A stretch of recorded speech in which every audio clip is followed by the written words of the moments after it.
Okay, guys. Welcome everyone that's just joined us for the episode 44 of the Addicted podcast. We're going to be doing a special. I'm going to bring the other guys in 2 seconds. So, yeah, here we go. Begin the show. Hello. How is everyone? Can everyone hear everyone? Please tell me everyone can hear everyone. I'm good. I can't even hear myself. What's up, guys? Oh, dear God. Hello. Hello, everyone. Hello. Wow. Well, how exciting the last week has been. Things have happened. Since last week, where it was just like we're all just pretty tired. It's been a long road, a year of stuff. To then all of a sudden it's like, oh my god, oh yeah.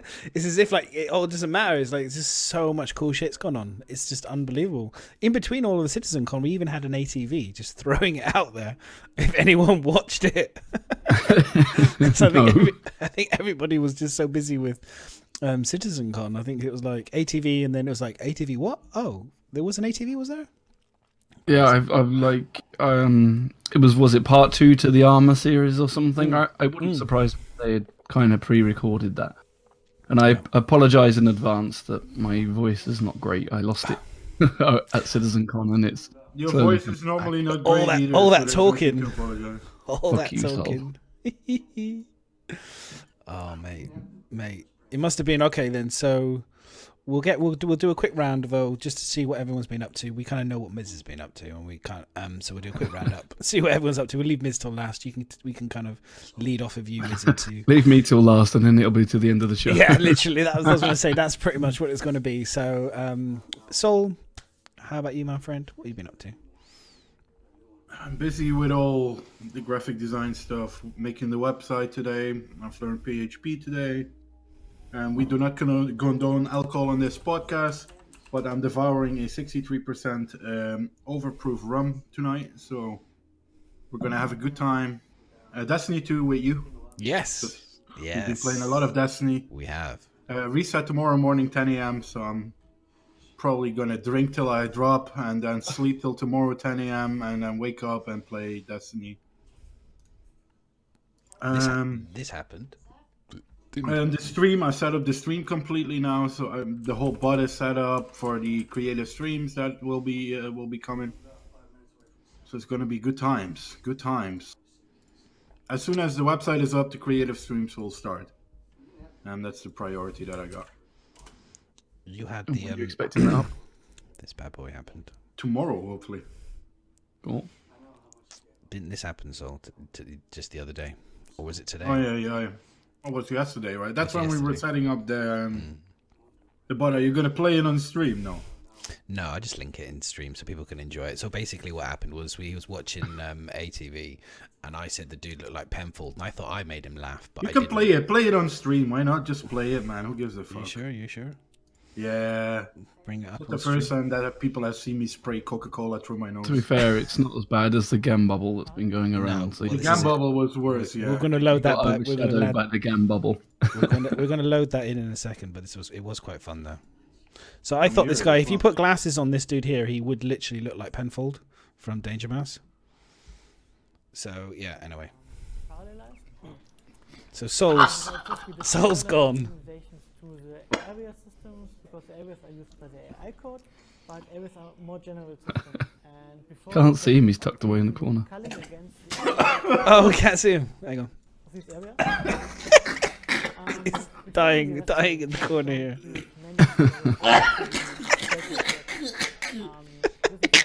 It's the were you trying to suck breath in? We've all been there. We've all struggled. We've all struggled with that one. Time. It was funny. It was very funny. The biggest problem was the Coca-Cola coming out of the nose, I think. It's good to see us again. Rip Sol, not exactly. Definitely RIP. But we had fun that evening, and I'm glad I got everything set up the way I wanted it. I mean, you've been with that for a while. We're not going to talk too much about other computer games, but I mean, for anyone out there that's never played Destiny 2, Saul's never played Destiny 2. He was a bit of a shady, wasn't sure about it, wasn't convinced about it, and you haven't put it down for days and days. So, and you've been loving it. I have to be honest, and obviously you know why, because but Sunday and today I haven't touched it yet. I think I logged in yesterday evening just to Yeah. Well, you've been check it smashing out, it. but You've been oh smashing no, it. I love it. I love it, and I'm happier if you need to set priorities, and I think the website comes first, and then comes the gaming. So Yeah. I just had to put it aside for a moment. Otherwise, I would have probably still been playing because it's such an amazing game. Yeah. Such an amazing game. Good stuff. Myself, I've been doing similar things to Soul, really. So I've been playing Destiny 2. I've been doing a bit of streaming. Obviously, Star Citizen. We did a big giveaway on Friday. Big stream obviously for CitizenCon, which I did with Soul. Joined me, which was really great. So we had some great. So I couldn't enter. We had some great winners. Yeah, you were busy with Mac and Campbell getting nose waxed. Who is that? Who's Mac, by the way? I haven't heard of this guy. Yes. Well, you don't recognize him anymore, do we? We'll bring up some pictures of Mac. I was saying to Miz earlier, he looks a bit like you can find him in Dagenham now, wearing his sweatpants and one of these Gucci hip bags. You know what I mean? And he's like walking around there with his cap on and babyface Mac. Babyface Mac being all gangster. You know what I mean? Standing next to the supermarket, smoking these little puffy puffies. So we had some good prize. I mean, we had good prizes, lots of gift cards. I kind of wanted to give people cash, really. So we had I think I had two $25 and six $10. Was it four? Yeah, it was 4 25s or something like that. I can't remember. Yeah, tons of stuff, and then 420. Yeah, and then we had.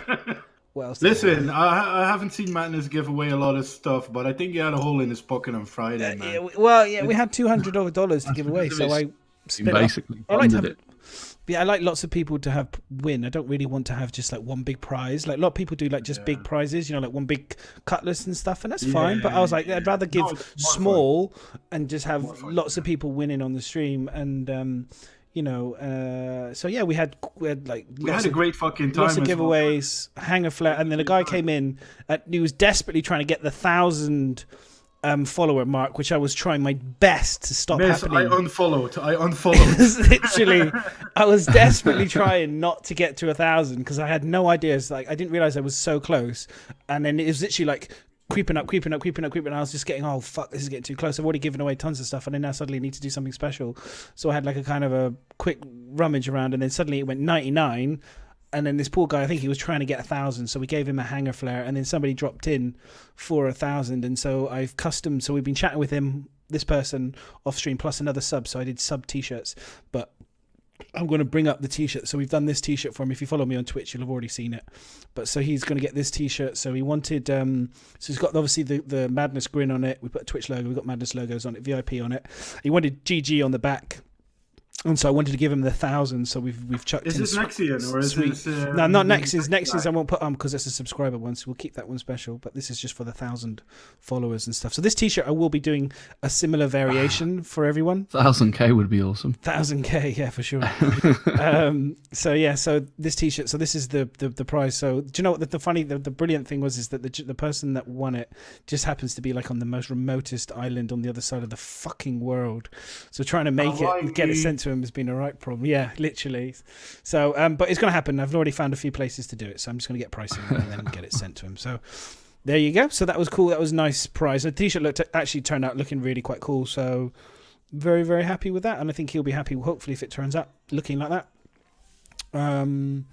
So yeah, really great. It was a really great Friday. CitizenCon was amazing. Unfortunately, I couldn't stream the whole event from start to finish because it was my wife and I's anniversary, so I had to obviously do that. But I did manage to catch the last 10 minutes, and then I've spent the whole weekend watching. I mean, we've all done. I think everybody under the blue sun has been streaming video footage of it and standing in front of more video footage. Surely you didn't do that, Madness. Surely not. No, I didn't. I'm only doing it now on the podcast. So just to add, very good. So how long has the wife held up with you so far? I think the papers are on the way. No, how long has the wife held? How long have we been together? Yeah. About 11 years, I think. Fuck me. 11 years with you. Yeah, about 11 years. I'm sick of you, and we've known each other a year, man. It's not going 11. Yeah, I think, yeah. By the way, Madness is open to donations because the $200 left his family with eating dry bread for the upcoming week. So if you want to donate, you know where that donate button is. No, don't worry about I'm it. just Guys. joking. It's I'm all just joking, covered. guys. It's all covered. I what I do is I take all the money that people donate and all the subs and stuff that people give me, and I save them all up, and then we do these special giveaways now and again. My stream is not about giveaways, okay? My stream is about trying to do some content and have a bit of fun. And that's Hey, what I run. Rough Galaxy, there's more than just Little I'm Bit not here part in of it. the cast. Not, What's not up, only boys? bit in chat. Not only bit in chat. This is Yo, Miserable Bit G in next to chat. me. What's up, boys? And my Oh. name is Solda Create. The other thing that They're did part happen. of this as well. I think this works. Hang on. Does this work? Does this work? Yeah, it got approved. So my my socket. Well, I can't see it. You can't really see it because it's a bit dark. Unfortunately, this is annoying. No. I can't see. I can't see your bot is not a subscriber, so he can't make I the see it. emote. Socket. Why can't I see it then? I don't know. I don't know. Refresh So anyway, your so, Better Twitch so TV the or something. BT Better TV is probably not working for you. So if you got better, You're on Better TV. I thought you had them on. No, I don't have Better TV. I don't have to enough run. subscribers to be. I don't know how many subscribers you need to get a second. I emote. got you. No, I you think don't it's need a called- lot. You just need. It's not even that. It's a second tier. You don't. You can only have one. Oh, so you need someone to get to a second tier subscriber, and then you can have another remote for it. Is that right? No, they need. If someone subs to you at second tier, they have your second emote. That's the only way to have a second emote. You've got both your emotes. So I actually if have. you I make can the actually account. have two. You can make You three. can have two. Yeah. You You're can the only make one three. that can use it. Fuck, I haven't even done it yet. So there you go, boys. I need to create another one. Then we'll do we're doing a special one. I didn't realize I could. But no, unlucky Major. Good lucky. Already switched it off, boy. Look at. I knew you were going to come in and try and come straight in with it, but didn't work, buddy. Did it? Job Bad. So, is it all these people thinking I've forgotten to switch off my sounds? Suck it. Anyway, what was I going to say? So yeah, so it's been really good, really fun, and CitizenCon was great. So that was my end. I really enjoyed it. I really enjoyed catching up. Miz, how about yourself, mate? Because I think you've had the pretty epic weekend, really.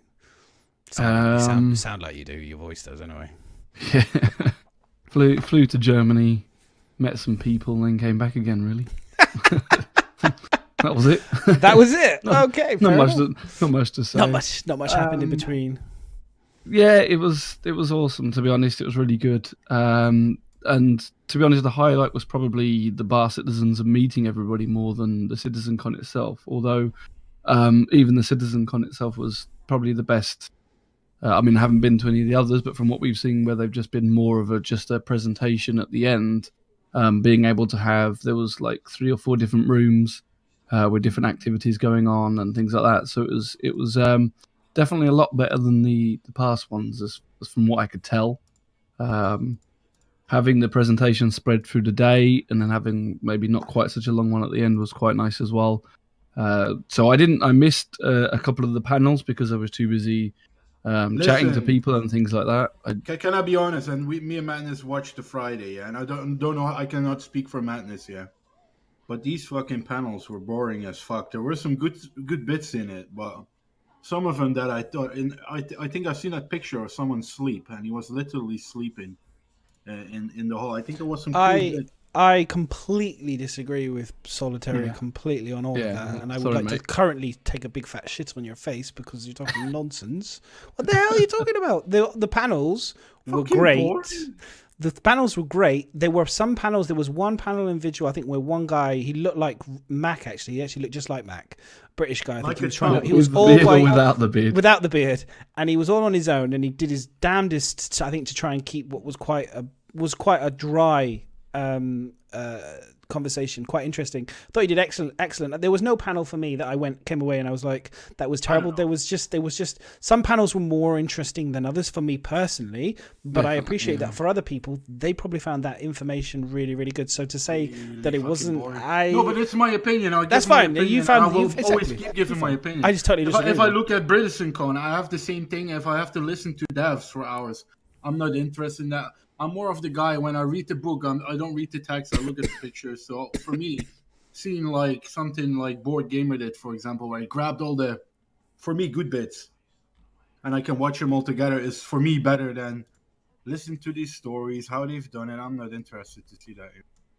It's just my opinion, and there will probably be a lot of people that think that as well, and there will be a lot of people that don't, that agree with you. So Yeah. No, I don't like it. Smart, I'm smart not a people fan. will. I would probably be at the bar when if I would have gone to such an event. Well, Talking. you could tell. You could generally tell. I don't know about Miz because when you were there, you could certainly tell there were certain desks. I think that in terms of you could see when they pan the camera through the audience. You know, like going to Wimbledon, there were certain games that less people attended. Obviously, a lot of people were probably out at the back having a drink, having a chat, enjoying themselves, waiting for the keynote, which is what everyone ultimately really was excited for. There's no question. But there were some of those presentations, which we'll get to later, which I don't know if Miz, how many did you spend? Were you sitting on all the panels or did you disappear? So part of the issue was that they had 5 panels, and they were literally one straight after the other. So you had like about 5 to 10 minutes break before the next one. So, and then on top of that, you had the whip stuff to go and look at. You had the 3.0 demo to go and look at. There was also devs on the showroom floor with different computers telling you and showing you different stuff that you could go and talk to the devs and ask them about as well. So if you wanted to see all the 5 panels, you would have missed the rest of CitizenCon. So you had to kind of pick and choose what you wanted to do. Now, for me, obviously, I was with Mac, and he had to go and get his face scanned for the face rig thing. So I went to go and take pictures, and we were going to stream it. Sorry, I know my voice is terrible.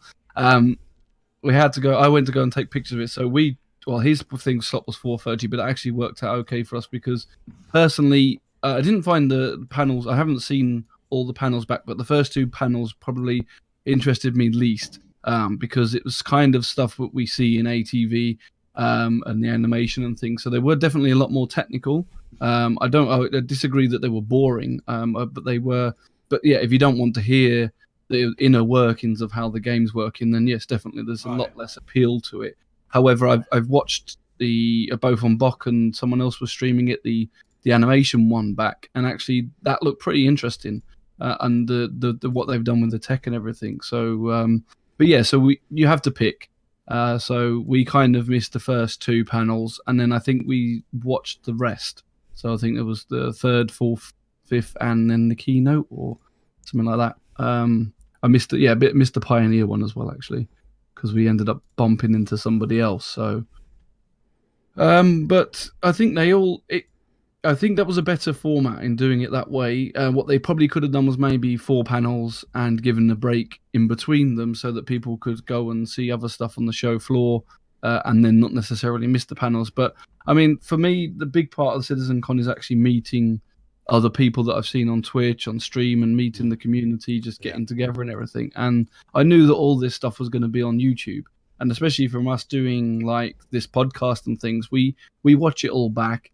And being able to kind of pause and replay the videos as well is a lot more helpful. So, that's kind of why I didn't worry too much about missing them. There you go. So what I'm going to do, Miz, because if you wanted to do like you uploaded a load of pictures. Would you like to go through the photos? Go through some of the photos. You can talk about your experience, what it was like there, and maybe some of the people in chat. You guys, if you want to, because I think some of you guys might have been there as well. You feel free to chip in. We could talk about it for a little bit. We're going to. At the end of the day, this is a CitizenCon special, so we're going to talk about that. I do have some other notes which we'll talk about the community's feedback on CitizenCon, and then we'll go through that, and then we're going to go through the main event. So we'll probably look at a little bit of ATV, maybe after. Okay, so we're going to focus predominantly on CitizenCon if we get to it. If not, we might cover ATV on a podcast special, which we'll load up onto YouTube this week. Okay, so the main focus for the show is definitely going to be CitizenCon, but you never know. We'll see how it goes. Okay, so let me I'm going to bust up these pictures here. Let me entertain you. Let us entertain you. So I don't know what you're showing off first, but before CitizenCon, we obviously went. No pooping on my face, by the way. Let me try. We went Thursday, the day early. The loot bag first, dude. The loot bag. I'm trying to keep it in order of what you've put up. Okay, we'll just do it now. That's it. Yeah. So basically, everybody that went into CitizenCon had a loot bag. Didn't have a lot in it, but unless you were one of the lucky 150 fuckers that got the golden ticket, then it had a lot in your bag. But otherwise, yeah, it was just. How many people were there in total, if I may ask? How many was the total attendance? I think it was supposed to be like 800 or something, wasn't it? I think. That's still a good, how do you say, a good bang for your buck. A good luck percentage to get something. That's about 1 in 5. You know what I mean? Oh yes. Yeah. Were you molested by Rythus? He keeps talking about grabbing your ass. Was that like a kind of achievement? Was that something that happened? Because I'm just noticing it in chat, and I was curious. Like, it was, yeah. Did he go straight for the ass? Did he? I was minding my own business in like the foyer as you enter the thing and talking to some people. In the foyer, he was minding. Who the fuck is this? And you turn around and there's just like this belly in my face with the logo going. He goes, "Oh, you know who I am." Oh, I love that. Do you know what? I love it because people, they like, you have no idea who these people are. They kind of built a relationship with you, and then they think, yeah, it's okay, straight into groping. It's like, okay, no problem. Bodies on display, miss. It's the look that we had, Madness, when we drove up to CitizenCon. We didn't have that effect. We just jumped in the car with each other and started. I wasn't. No one. We knew could who not I do a lot was. of groping with each other while driving down the M6. You know what I mean? No, there was no groping. But that was the thing. Is like, yeah, I could imagine it being a little bit more different. People start to know who you are the more you stream, so it must be a bit weird. Yeah, I mean, the funny thing is he actually posted his T-shirt, a picture of just his T-shirt in my Discord. I don't know, it was the same day or the day before. So I think he was trying to be clever and says, "You don't know who I am, do you?" And I was like, "Yes, you're Rythius." And he was like, "Oh, shit." So he gave that one away a little bit. But, he's a really nice bloke, actually. And it was everyone I met was amazing. It was really good to meet them and got on really well. We met some people the day before on the Bar Citizen, which was really good. It was a little bit disappointing because the devs kind of put it in the Marriott, which was like miles away from the venue. So most people booked to stay around the venue, and they said it was between like 6 and 8. Sorry, the Bar Citizen. So we all turned up like before 6 o'clock, and then the devs turned up. Well, 3 devs turned up about 15 minutes to 8, and I don't really know how long they stayed, but. It was, it was. I think we had Brian, Ulf, and I don't know who the third one was. But it was still, there was tons of citizens there in the bar.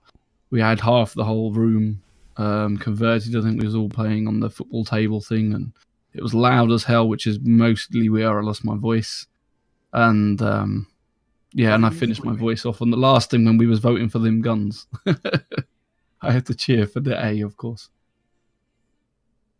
So the picture there is the queue outside of the Capitol Theatre. So there's a little bit of confusion because there was a kind of a rumor going around saying that the golden ticket was for the first 150 people through the door.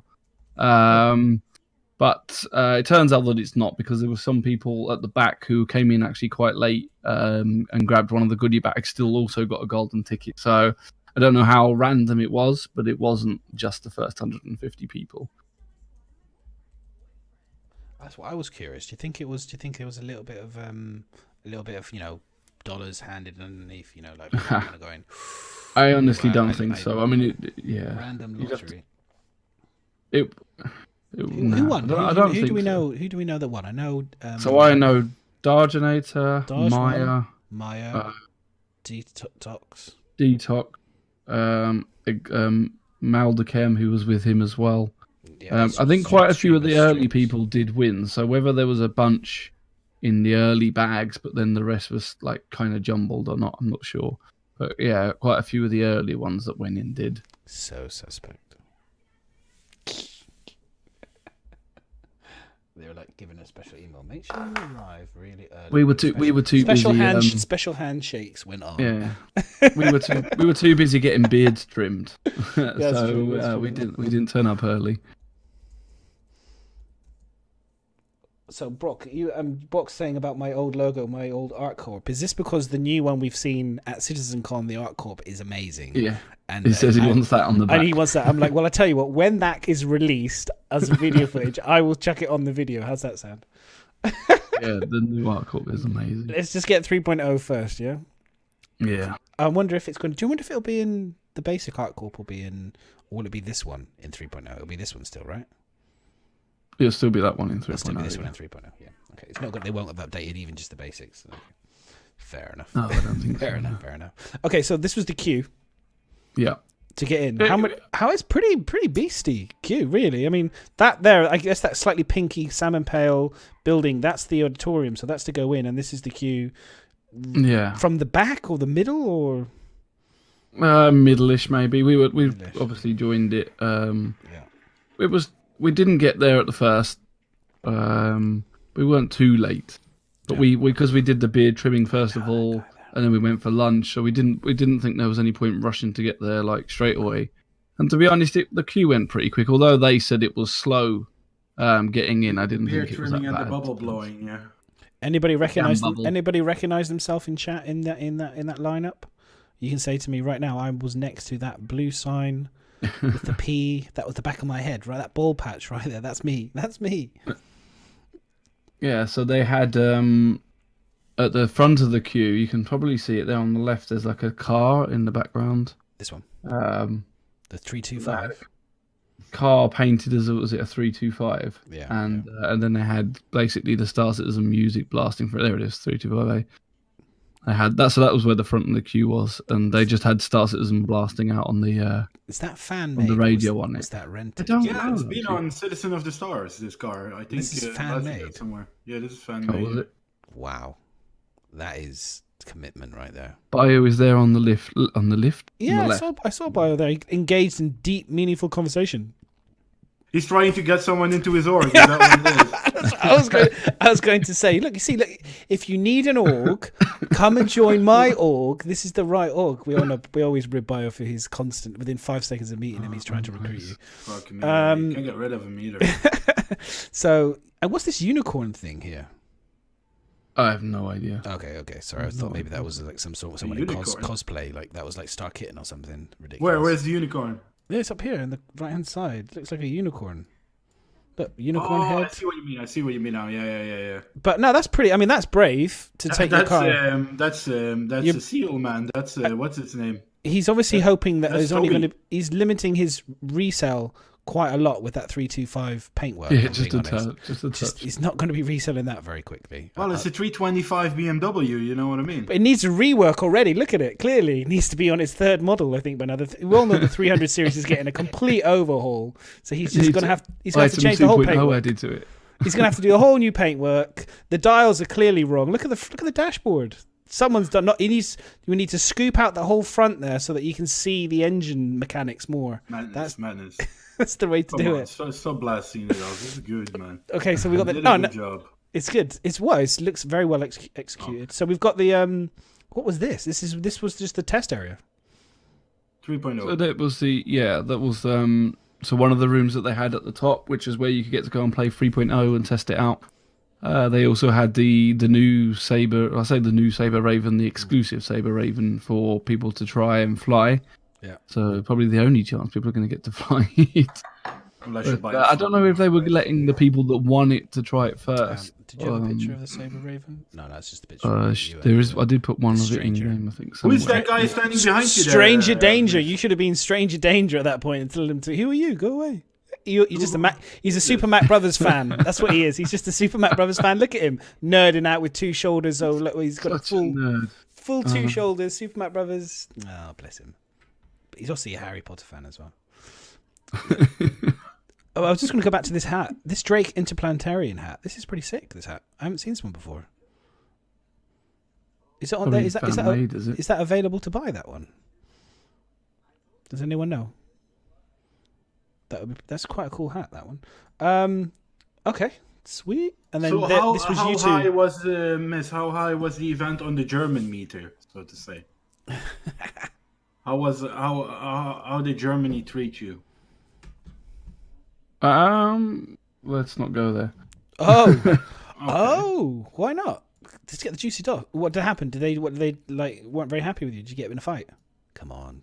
Yeah, no, it was all right. It's just it wasn't the best town to have the event or city to have the event in, to be honest, because I think Frankfurt's more of like an industrial city, and then the Offenbach, I think that's what it's called, was more like where the workers stay. Worst part of Germany. Work in the city. Yes, I didn't want to say that, but yeah. And so basically, after the Bar Citizen on Thursday, we decided to go out and carry on having a drink somewhere else or get something to eat, and everywhere was closed. We just walked for ages and ages, and everything was closed. There was nowhere to eat. We finally found this dirty kebab house, and so we went and had that. And then on Friday after the event, it was like 11:30. I thought, we're a bit earlier today.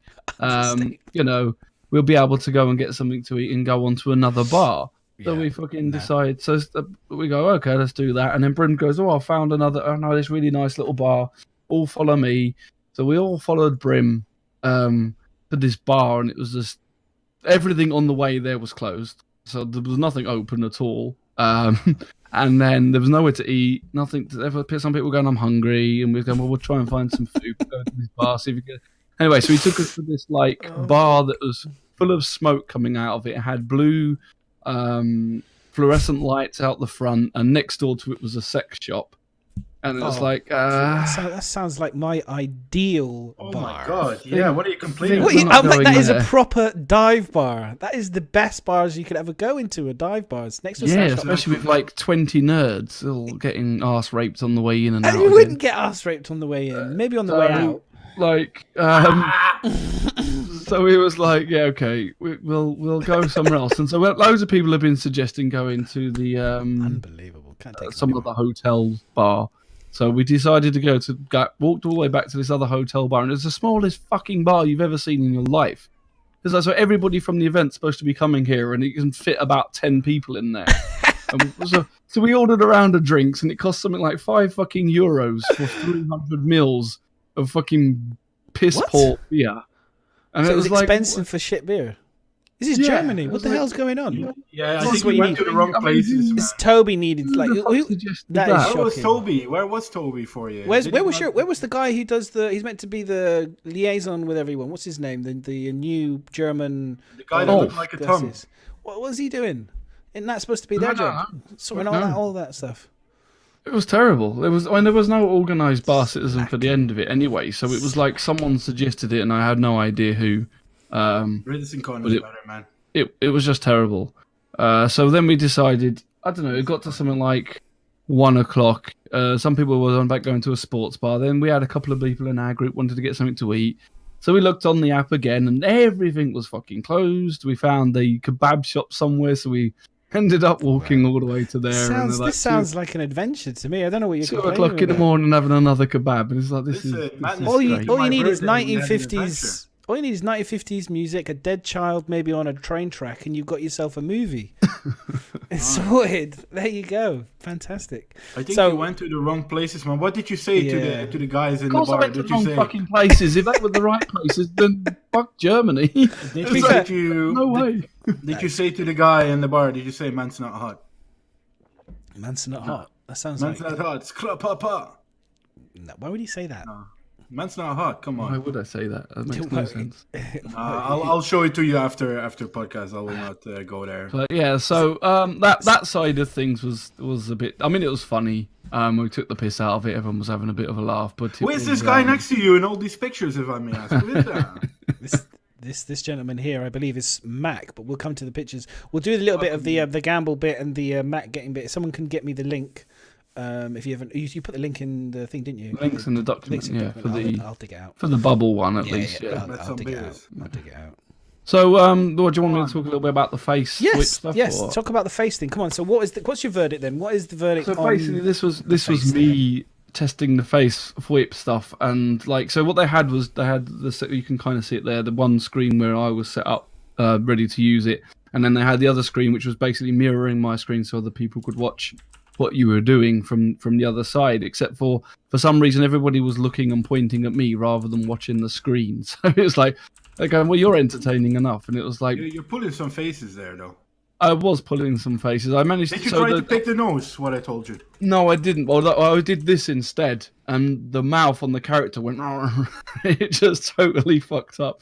I mean, as usual, I broke the thing as soon as I sat down. I literally had the thing for 2 minutes, and then my character T-posed, and the bloke with the face where starts going, not quite sure why it's doing that, but it so. going on. We had some technical difficulties there, did we? Sorry. It's fine for me. Okay. So you just basically they were using I think C922 Logitech cameras, so they weren't using the official cameras that we saw the prototype of. But you basically sat down in the chair. They had a sort of basic light shining on your face, and you looked with a neutral face in the middle of the screen, and then you just pressed something like F8, and literally within 2 seconds it was configured for your face. And it straight away worked. Start working, so you could move your head left, right, up, down, and it would look around a bit.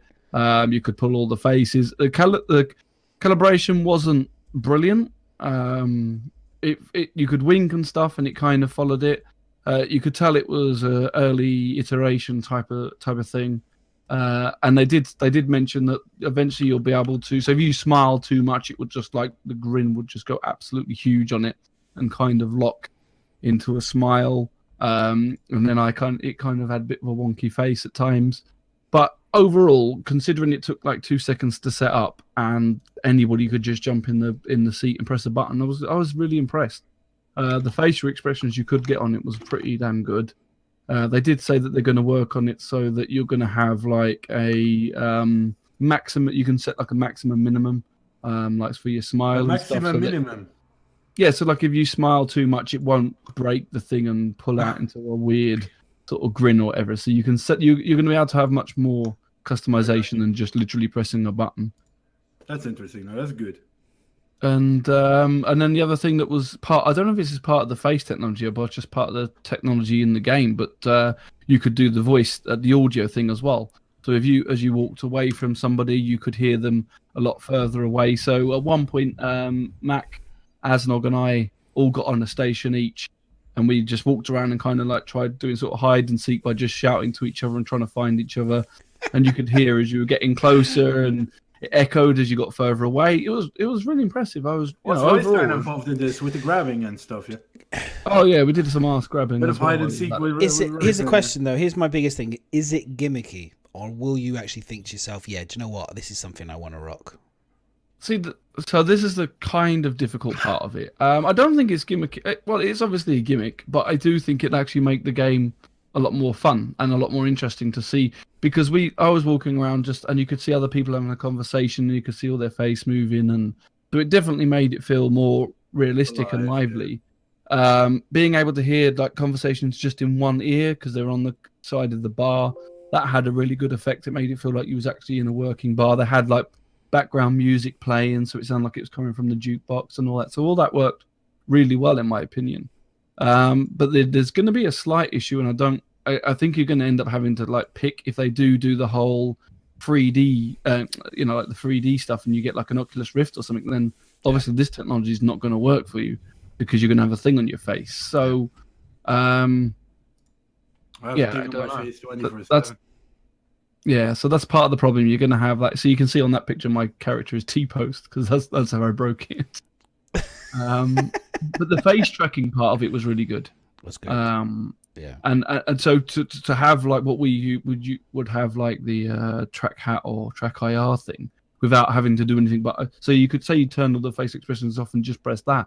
It was great for just being able to look around. I think Bok had a little bit of an issue where his didn't calibrate properly, so he couldn't. Have you seen his face? It's not hard to not get that calibrated for a Bok. Well, that's the problem. Was it the glasses? I would have thought the glasses would have been, you could stick... For reflection. Yeah, okay. No, I picked people up with glasses and beards and everything else pretty well. I mean, this is, again, early stage. I couldn't test it anymore, though. No, Matt couldn't test it with a beard. Fathead. I know the problem, Bok, don't worry. It's for brains, mate. It's just for brains. Everyone else is just jealous. So you would say, in terms of practically, it's fun. It's going to be fun to use. They'll get better and better as they do with everything. So it will get better. Yeah, I think it's got work. But I think we had a little chat with the devs afterwards, and he was saying that things that wanted to improve. They said like some of the good things about taking it to like this event rather than just putting it online type of thing is. Obviously, like Star Citizen suffers from the fact that you get all the trolls and all the salt thrown back at them, and it's hard to get decent feedback. Whereas, like at an event like this, you're getting people that care about the game and want the game to be good, and so the feedback they're getting is more constructive, more informative to them. And that's what he said. He goes, "This is really good advantage. We can hear what you've got to say, and take that as feedback." So yeah, it was good. That's good. Excellent. And then That's very good. this was the little bad boy that we all saw on videos. So the Sabre Raven was that. I mean, I have to say, as a model, everyone was probably thinking the same thing. Can we get all the models made, please, at this scale? Yeah.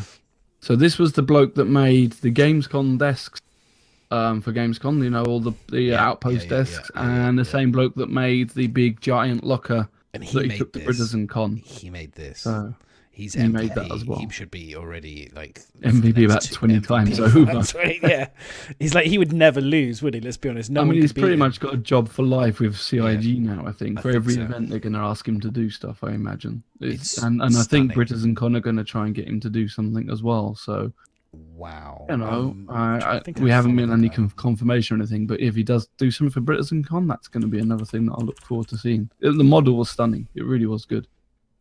It's the next event on the calendar, guys, is it? And the next event on the calendar, I think, is CitizenCon, if you don't count the live stream, which is April 21st, people. Don't forget to go. It's going to be good. It's going to be good. Days. I'm going to bring this bottle of 63%. The gentleman's name is John Rain. And I have his link here. I have his Twitter thing. So is this going to work on my bot? Golden shower blocked, because I wouldn't be surprised my bot gets blocked itself. So biomechanical is still running around Frankfurt in a Roman's outfit with a stick with a big black dildo on it and just running around here. Yeah, I think he's still in stunning. Still in Germany. Yeah. Yeah, I've got the right one. Yeah, Sparta! His stuff's amazing. It's amazing. Oh, actually, just whilst I've got you here, Miz, did you see this gentleman running around in the armor, in the bodysuit with the glowing chest piece? There's 3 of them. There was 3 of them. I think they were from Phoenix Legion or something. That's pretty cool. With the so there was 1 in white and 2 in black. What was the kid's toy when they had the glowing chest? Like they had this, was it like, I can't remember what the name of the toys were when I was growing up. Anyway, you had these kind of different colored chests. The bears, the gummy bears. No, well, the gummy bears, that was their bellies, but I was meaning chest pieces, and it was more like, it was like you had one which like a hologram. There was like one which is that where the animals jumped out of it? And you had like beasts. I say this to loads of people. No one ever remembers what that cartoon series was. I absolutely loved that. Visionaries. Visionaries. Is that what it was? Visionaries. Thank you. I don't even remember the name myself. But anyway, I used to love that. That was the one. Yes. Anyway, so it just reminds me of that and mixed with a little bit of Power Rangers. Knights of the Magical Light. / Daft Punk. It's got like a Daft Punk helmet thing going on there, which I think is pretty cool. Yeah. Anyway, so the thing with them is there was a cool outfit, really well done. I mean, there's a little bit of debate. They brought guns basically with them, which we were all told not to do. They did have them security checked over, and then they were allowed to come in with them. But you kind of feel like they shouldn't have done. In that respect, I mean, I don't care, but they kind of feel like you shouldn't have done because loads of people may have wanted to but didn't bring theirs, so it's a little bit unfair. But yeah, it looked good. To be honest, in this current state of affairs of the world in Europe and the things that are going on, I ain't taking guns no fucking where, if I'm being honest. Well, that's what we were told not to. So yeah, I'm surprised they did. But especially, with the current way it is, I wouldn't want to have one on me in any instance, wandering around anywhere. Only thing I bring is my garden home. You just bring it on potential. I mean, to be fair, they're walking around in full get up, so I can kind of understand, but I would feel so uncomfortable with it. But anyway, back to the Raven, because I wanted to. It would look good without the guns as well, don't get me wrong. If they didn't need the guns. In your customized spandex and you look like a Star Marine, then you're already doing well, and if I have to agree with Miz a little bit, if the rest of the people maybe made, things that look like stuff in game and wanted to show it off in the event and couldn't, and then you can't. In the Netherlands, we would say you can measure with different. How do you say? I don't know what the English saying is. You just said in Denmark we'd say, and then you asked me for the English. No, in the Netherlands. In the Netherlands, you don't even listen to. Just say it in Netherlands then. Just say what you'd say in Netherlands language. You can't measure with different quantities. You know what I mean? Everyone needs to be treated the same. Yeah, and I mean, it's one rule for all. One rule for all. There you can't just say no one's allowed to bring guns and then let some people in with them. Yeah. Okay. But that's a minor issue. they were the only ones that brought them, as far as I'm aware, and they let them in. They did have a thorough check over with them. The bloke, they had a security guard come and take them out and fill them and check them, make sure that they couldn't shoot anyone with it, fill them up, and then he got to the guns. Was that Rythus, the security guard? Let me check your gun. Rythus was all over him. Come here, boys. Come here, boys. Rythus had his garden hose out. Nice. Come here, lads. Get those hands going. So the Sabre Raven, the model was pretty sweet. I mean, we did you know, like, obviously it's got. Bear with. Comrade Headcloth wants to share something with you. Want to head? Can I share something with you? No, yeah, go for it, Clot. What do you want to share? With us, man. Keep it in your pants, though, Clot. Keep it in your pants. Steady on, buddy. Do you want to say someone can permit him, please, a mod? If it's a link, otherwise you will get banned. You'll be not banned. You get blocked for a few, like for 60 seconds or something, and you'll be able to come back again. I do like big hands. You do like big hands, yeah. Ooh, I have small little hands. Oh yes, hours of getting, playing with joysticks. Is that why you kept away from Bok? So. I'll wait. I'm not gonna. While we're waiting, I'm just gonna carry on with the Sabre Raven. So yeah, go for it. Did you guys at what point did you realize that this was linked to an SSD only kind of situation? Did they guys tell you pretty much through the minute you arrived, or was this news spread across? You guys heard about it, and then everyone suddenly was like, "Ooh, there's potentially a golden ticket," and then it kind of you all heard it off of other people like Chinese whispers, or so. If you remember, the AMD stuff was linked to graphics cards, AMD Amiga. So when we saw this, and it was Intel, we kind of grasped. I don't know if anyone did officially say, but we kind of got the thing that it's going to be with some Intel product. For anyone, I don't think we knew straight off the back that it would have been with the Intel hard drives. Then we got kind of told, or a rumor, someone said if you got a golden ticket, you win one of these ships. So at no point did we know that it was linked to the hard drives. Man, both of us are frozen on the stream, by the way. Sorry.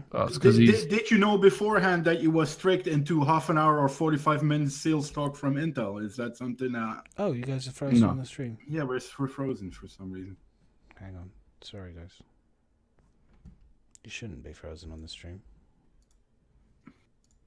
You're frozen. Move. Let's stay frozen. Wherever you are. I would sing, but my voice really doesn't work at the moment. It's broken. So I'll, to answer your question, no, we didn't kind of know. You just keep trying to fix it. I'll just tell you about it. So can I show my ass without anyone seeing it? No, I wouldn't recommend it. I wouldn't recommend it whilst I try and quickly figure out what's so yeah, we didn't. I personally, at least, didn't know that it was linked to a hard drive, and we heard the rumor about the golden ticket, and we all thought the golden ticket was linked to just if you had the golden ticket, then you've got a free Sabre Raven, basically. So it wasn't until we then all got together, got into the presentation, and the box came in and Intel came out and said, "Oh, everybody that's got a golden ticket has now got a hard drive and a Raven." Holy shit! Put us in the normal 3 screens at least, so we don't see what you're doing on your desktop, man. Oh, we've lost you guys. 2 seconds. Yeah, I'm gonna have to switch you guys to the 3 screen, guys. We've lost the feed. It's just died on us, I'm afraid. So give us 2 seconds whilst I try and quickly salvage this. For some reason, we've literally. Zoom has died. Zoom has died. It's working on mine. It's working out. Yeah, you guys have died on my No, screen. I'm not in there either. Yeah, you guys. This Zoom has died. 2 seconds, guys, whilst we quickly fix this. Do apologise. Oh my god. So I'll just keep. You guys keep. You can talk shall whilst we? I quickly try and figure Keep you all entertained. So yeah. So that was the presentation came through.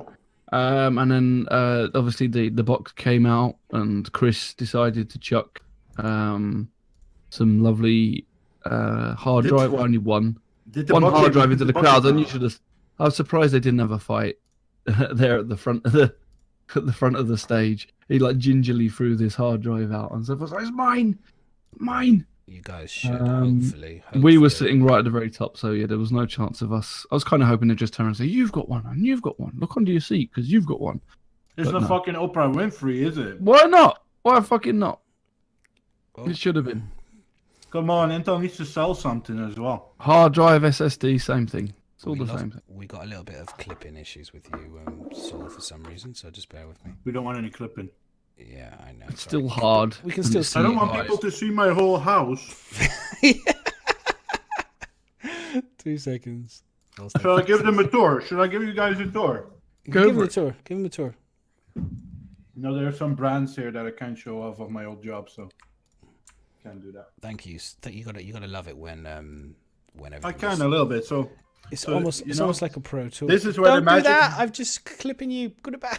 This is where the magic happens, guys. You see, this is a Magic. vacuum cleaner. What's that stain on the middle of your the bed? It's my keys, man. It's my keys on the Oh, back. it looks like a stain from here, buddy boy. No, I can. Quality. Is that a hand lotion on the side there? There's a couple of tissues on the floor as well. Oof. tissues on the floor. Lonely man. Right, hang on. Let me just trim you in. What's them? We've got everything now. It looks like I got you guys. So I'm just going to quickly push you guys Sure, back. Saji, thank you for the host, brother. Thank you, buddy. Right, yeah, I'm gonna have to quickly trim you again now.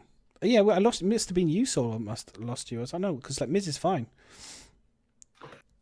Yeah, blame me again. I have to blame you. Fucking smack you with a shovel. So anyway, carry on, Miss. Listen, they're always blaming the immigrants, these two. It's always the Of course. immigrants. that Oh, has done God. it. Brexit Seriously, our way check- out of it. God, honestly. Listen, we bring in more taxes to your country than you can ever imagine. Honestly, right, we're pushing it live. Here we go. We're back on it. We're back on. Sorry about that. Tax-paying citizen. Little brief technical problem. So yeah, so the Sabre Raven. Do you know what? I was genuinely curious, like what happened if you guys heard about it, and I was curious, like, was it people upset about the fact that it was only for SSD?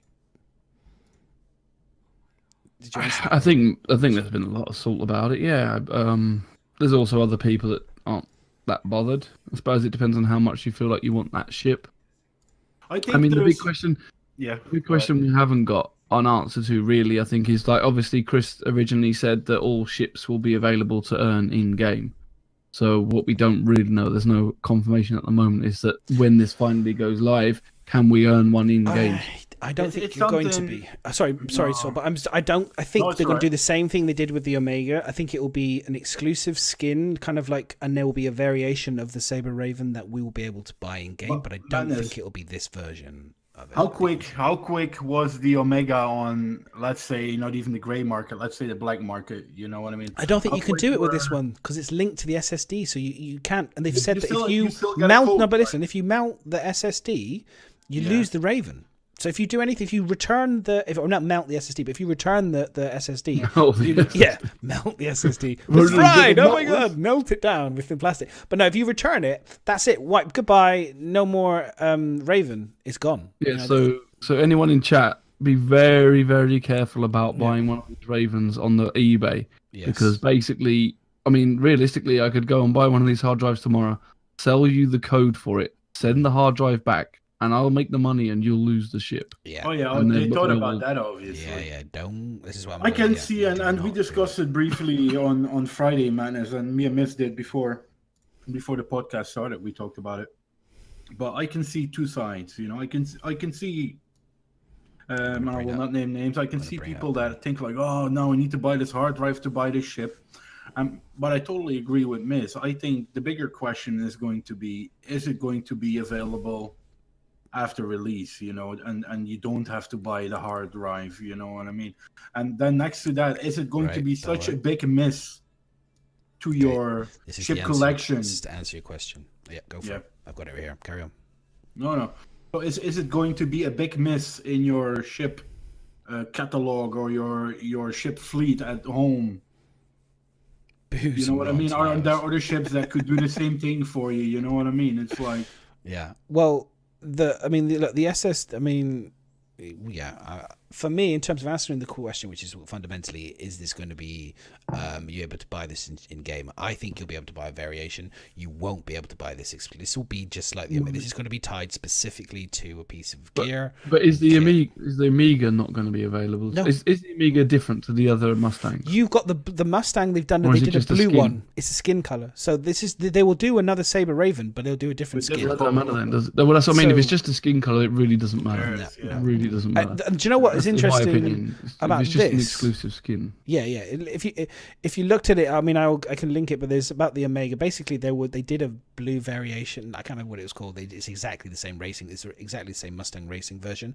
Actually, speaking of the Mustang, the new Mustang looks fantastic, by the way. Rework. I like the colours. I don't know what the actual difference is in them, but yeah. What the new Mustang? Hmm. Oh, New Mustang looks good, man. Miz, come on. Jesus, hang on. What I've seen the picture of it, but I don't know what the difference is. Listen, you're not compared to getting the a free pass because hang you've on. been to CitizenCon, man. You need to see this. Hang on. I saw it. I've seen it, but I didn't. I suppose I've not really looked at the Mustangs. I'll too put much. the. Sorry, I'll Let's put not it. save it in. If anyone's got a link for it, I didn't actually plan it in here, but I'm going to quickly grab it on. I was going to get the link, but I don't know. Did I not? So, put it in comrade, there? so while Madness is looking for that, and me and Miss. And if someone else finds it quick, just chuck it in because I do. No, that's right. I had So, it on my Discord, I think. Comrade's question is Star Citizen optimized for the Obtainer? So, Comrade, by the time that Star Citizen is released, there's something better out than the Obtain. So I wouldn't even worry about that. You know what I mean? It's like, I think it's a gimmicky thing. Now it's for the developers, it's obviously a great thing. I think for our home users, if you have a normal SSD or an M2 or whatever, this shit will run anyway. You know what I mean? It's not that they're going to say, oh, you need to buy an Intel product, otherwise you can't play the damn game. You know what I mean? It's All right, I got it. There we go. you gotta Yeah, I got it here. Right. Okay, so I'm going to bring this up here. so That's it there. And then you've got the original Mustang. So I'll just really bring up nice looking. I'll this, bring I up love the it. So I'll bring up the apparently, current one. apparently 3.0, the Optane thing is meant to be optimized for. So it's not going to be optimized yet, but when 3.0 comes, it is. How much of a difference it's going to make for just normal gameplay? I would say probably not that much. You're maybe looking at 5 to 10%. That's the Omega. You know? Yeah. And then this was the blue version that they did. So just to answer your question, so that was the limited one, the AMD one, the R9, Yeah. and then this was the one that you can buy. Is it the Gamma, is it? Yeah. So this is the Gamma. Yeah, see, I don't see the problem in that. If it's just a skin, then I really don't. I don't see the problem in an exclusive skin. I really don't. And what they're going to do is next up in the line is Zotac. They're going to do a yellow 325, you know. And the standard. I mean, this is And the then Delta, Asus but is coming as well soon. let's just try and put out the Alpha because I think this is to try and show the Alpha versus the standard model. It's hard to show, but you can kind of see, like, this is the. I'm getting loaded up on pictures here, but let me just get rid of this a second. That's the normal version, right? That one, Yeah. Oh, Yeah. fuck it. Hang on, I'll bring it up again. Close the wrong one down. Got to be careful when Windows go crazy. So they've But taken the that's engines normal off the one, top. and that's the new one. But also, I think it looks like you're going to be able to. I'm hoping you longer? don't get in underneath anymore. I'm Yeah. hoping you now just get in from the Because that's what's been nose. my biggest problem with that. Like, I can't even, and that's probably why I didn't notice the difference too much, because I've just not looked at Mustangs, because you try and get in them and they're just stupid. Like, you stuck crawling, you glitch up the ladder, even the one that's the bang stang thing that's supposed to have the bit in the back, you just can't get into it very well. The Bang Stang, what is that? That's the Mustang Beta. It's got Oh, it's I like forgot, it's got a bed and a It's like the Bang Bus. Is that what Freeman- with the Bang yeah, Stang? that's what they call it, Freeman the bang points. thing, yeah. Sorry, Mitz, to interrupt. Freeman Where does can I point buy out- this? Well, I forgot to say that the Omega does have another thruster over the standard, the Gamma. So there is a slight performance difference. But again, I don't mind it a little bit if there's a little bit of a difference. But you know, you got to be careful that you don't get into the realms of, you know, your people that bought SSD have a pay-to-win ship over everybody else type of thing. Nah. I think you got to be careful. No. But Why would you buy a Bang Stang if you can have a fucking bunga bunga party and Bano Merchantman? You know what I mean? But Because you might not be rich enough to have a fucking bunga bunga bang. But I- Bunga party.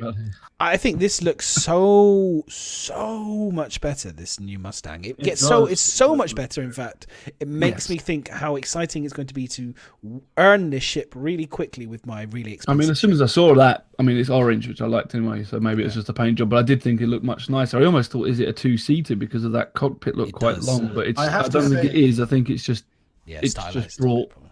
longer, and then you've got like more room in the back. I which think was they sort of changed cramped the as well. complete perspective of the Mustang, though, for me personally. When I see the Mustang nowadays, I think, what a piece of... Huh? Let's not Naked go there. improvement, yeah. But this, you know, this, like this that. makes it a lot more in the lines of the 325, all the smaller fighter ships. It makes it look a lot more sleek, you know what I mean? Not like a silly starter ship. I think this is really, really nice. But do you know what this does though? What this does is like all those ships which you showed, the Omega, the Gamma, the Delta, they've got to They're all going to redo get upgraded. all of those to follow this. It's like when they do rework and they've already done a ton of variations on it, I can imagine they had it, they're like, oh, for fuck's sake, we've now got to change all of those. It's not like it's just one ship now. So I can see why, we all talk about, I'm guilty of it, talk about variations, but the truth of the matter is adding lots of variations onto ships so early is obviously, I think, has been a little bit of a pain in the ass for them, because they have to do so many more when they do reworks. It's so many. Like, think about it, if they did another freelancer update, that's the Max. What's the other? Name me the other. Well, that's why I think they haven't rushed to bring out the Max and stuff. To be honest, the Connie, the Constellation, the Taurus, the Phoenix, the Aquila. If they were to ever do the Aurora is a great example, and they redid it with those as well, and I think they redid it pretty quickly eventually. You know what I mean? But I think it's a bigger thing. Yeah, the Mustang are all very similar. The Max is a complete different model than the original. But the cockpit should be the same. The cockpits are similar, obviously. But yeah, it's interesting. I think these things are done quicker than like a. These are one of the things we've kind of talked about, isn't it? Is it's the same with the Aurora. Every single one of the Auroras need to be done. So they've said with Item 2.0 they've literally had to go back and redo everything, and that's kind of the problem. We don't want to feel like you're constantly just redoing ships all the time, because every time they come up with something new, but people then moan if their ship's not being developed. So you're kind of stuck in the sort of, I want my ship out, I want to be able to fly my ship, but then when it comes out, well, actually now we've got this new technology, we've realized that this is actually a better way of doing it, they then have to redo it. So it's a difficult balance, and I think realistically having that Mustang, like I said, it wasn't practical. That could never have stayed. We could never have kept that earlier Mustang that we got, because you can't get into the fucking thing. You can't get in. You can't set the self-destruct and get out quick enough. Yeah. What's the point of having it? You're literally, a self-destruct is designed so that you can get out of the ship, not that you go down with the ship. You know what I mean? But unless you choose to. I mean, okay, sure, if I'm the captain, I'm supposed to go down with the ship, but I'm a bit of a pussy, and I'd rather get the fuck out of there personally. Yeah. So you just survive. Especially with permadeath, I don't really want to lose a life if I can avoid it. So, I've done it before. The Aurora was another one. It's literally, it's a 10-second countdown, and it takes you 10 seconds to get, or 9 seconds, 9.5 seconds to get out of the seat, let alone get out the door, get out the away from the ship without it exploding. So that I completely, and also the head clipping, they had problems with clipping, and you were constantly being thrown out of the ship. It sounded like a cool idea, one that you climb up a tube and climb into it, but they come to realize that it just doesn't work. We know Freeman. I know it's pre 2.0, and that's kind of my point. I'm hoping that now with Item 2.0, now they've got a bit more of a clear vision of how they want to go forward, how components are going to work, how everything's going to be broken up within the ship. Then I'm hoping this will mean that it's more close to a final iteration of ships, because they know, they're getting obviously a lot more idea. They've got a much bigger player base to give them feedback on what works and what doesn't work. And so, I do hope that this is kind of less tinkering with ships now. Let's bring them out as they're intended to be, and move on to the next one, kind of thing. I think we're talking about the variations. I do think they've probably learned a little bit from obviously doing those early ships, not to do too many variations straight out of the gate. I think they did a lot of variations on gear that they probably didn't need to, and they're now reaping or paying the rewards for that now, having to do so many amendments and stuff. But what I wanted to say is, I was just going to go back to the Raven very quickly, just because I want to talk about it. The cockpit. It's exclusive in-game Sabre Raven. Okay, this is the RSI Intel innovation. So this is what they said: unique single-stator ship. It has an EMP disruptor weapon for crippling opponents' defenses. Okay, future optimizations take advantage of new storage. Blah blah, blah to do with the, etc., the SSD. But the actual interesting thing is obviously it is exclusive, and and if you say exclusive, you're going to have to keep it exclusive. So it will be an exclusive skin or variant or whatever. Maybe the Sabre Raven in game might not have an EMP. Maybe it will have an EMP. I'm sure it will, but maybe it's just a skin or whatever. But I'm not. I don't know if you guys have seen the notes on the EMP, but as far as I know, EMP before disrupted the ship that was attacking and disrupted the ship that it hits. Going forward, EMPs are already equipped. They're no longer going to affect the ship that hits you with an EMP. So they're going to still be able to no longer float dead in space like a warlock currently does, and you can have a chance to kill them at the same time as you or whatever, or dodge missiles or whatever, launch missiles. They will be fully active, which scares the shit out of me.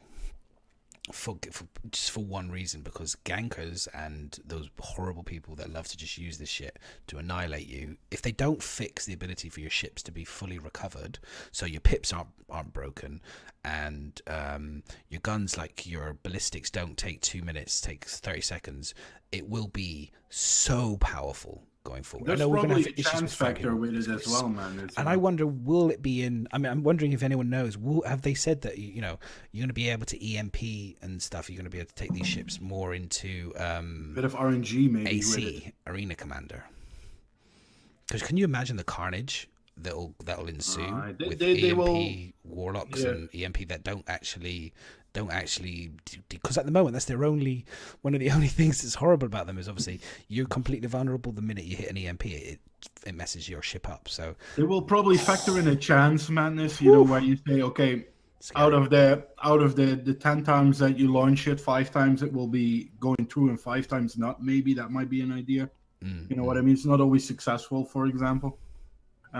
Maybe there are some measures for it. They will have to develop some countermeasures to make it balanced, you know what I mean? Because you cannot just say, because then you're creating a meta where everyone is flying in these things around, just annoying other people. Yeah.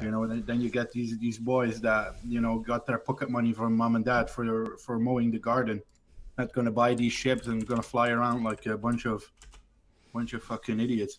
So I think there will be a factor, what I said, with chance and with RNG and with countermeasures. I would guess. I would hope, you know what I mean. This is the thing: is they I mean, I'm sure they're working on the EMPing, but when I heard that, and I've seen it from some leaks and stuff that people have said. Obviously, I don't want to go too much into leaks because obviously that's we're not going into leaks. We don't want to go into it, but I'm aware that is something that was always going to come. It's not a question of that was. It was always going to happen. EMPing was always going to be here, and they were going to make it. You can't have ships disabling themselves. That's just bigger silly. cooldown is a good one. Yeah, that's going to come in. I think at the end of the day, I can't go over the leaks and everything else, but just taking it a point of development, it's like everything else. It's like the combat, it's like the flight simulations, it's everything. It's an iteration of it. It's going to be balanced. It's things that need feedback. It needs to be played. It needs to be tested, and then it will change. So whatever the patch notes are, or say it's just another iteration. It's another thing that's work in progress. There's things like delaying how long it takes for the EMPs to recharge. It may be a one-time use thing. You could maybe potentially get countermeasures on your ship to stop someone EMPing you if you hit it at the right time. There's lots of different gameplay ways to stop it. Huh? Can I buy those glasses at Pearl? Or these are not glasses. This is an EMP. They look like them old salt generator space invaders or something. They do. I thought it was. I thought it was like a cool kind of ghetto blaster, and someone's going to start doing breakdancing with it and stuff. Again, this is an EMP. Yeah, they were. But if you had a pacemaker on, you're dead. It's a ghetto blaster that kills people with pacemakers. But this is interesting. Like, it shows you the scale of it. So I'm curious as if we're going to see EMP kind of like dropping off like bombs and stuff and other things. On the Raven, that bottom hatch opened up, and it seems like there's no practical reason for that to do so.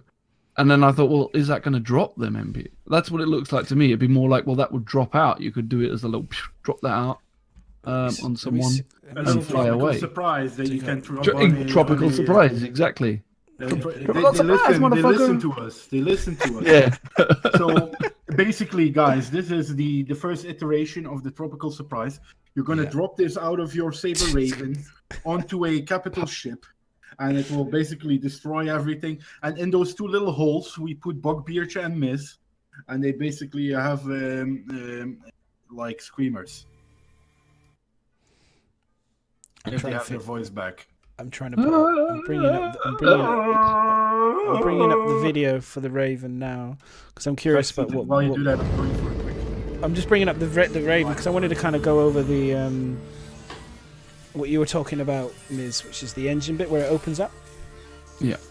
So But the thing as well you got to remember with EMP is that, I mean, how we're playing it at the moment is so far-fetched from how the game will be eventually. So having an overpowered warden at the moment would probably kick the shit out of you if it doesn't get affected by the EMP. But if you're in the real, not the real world, but the real game when it's out and stuff happening, there might be multiple people playing.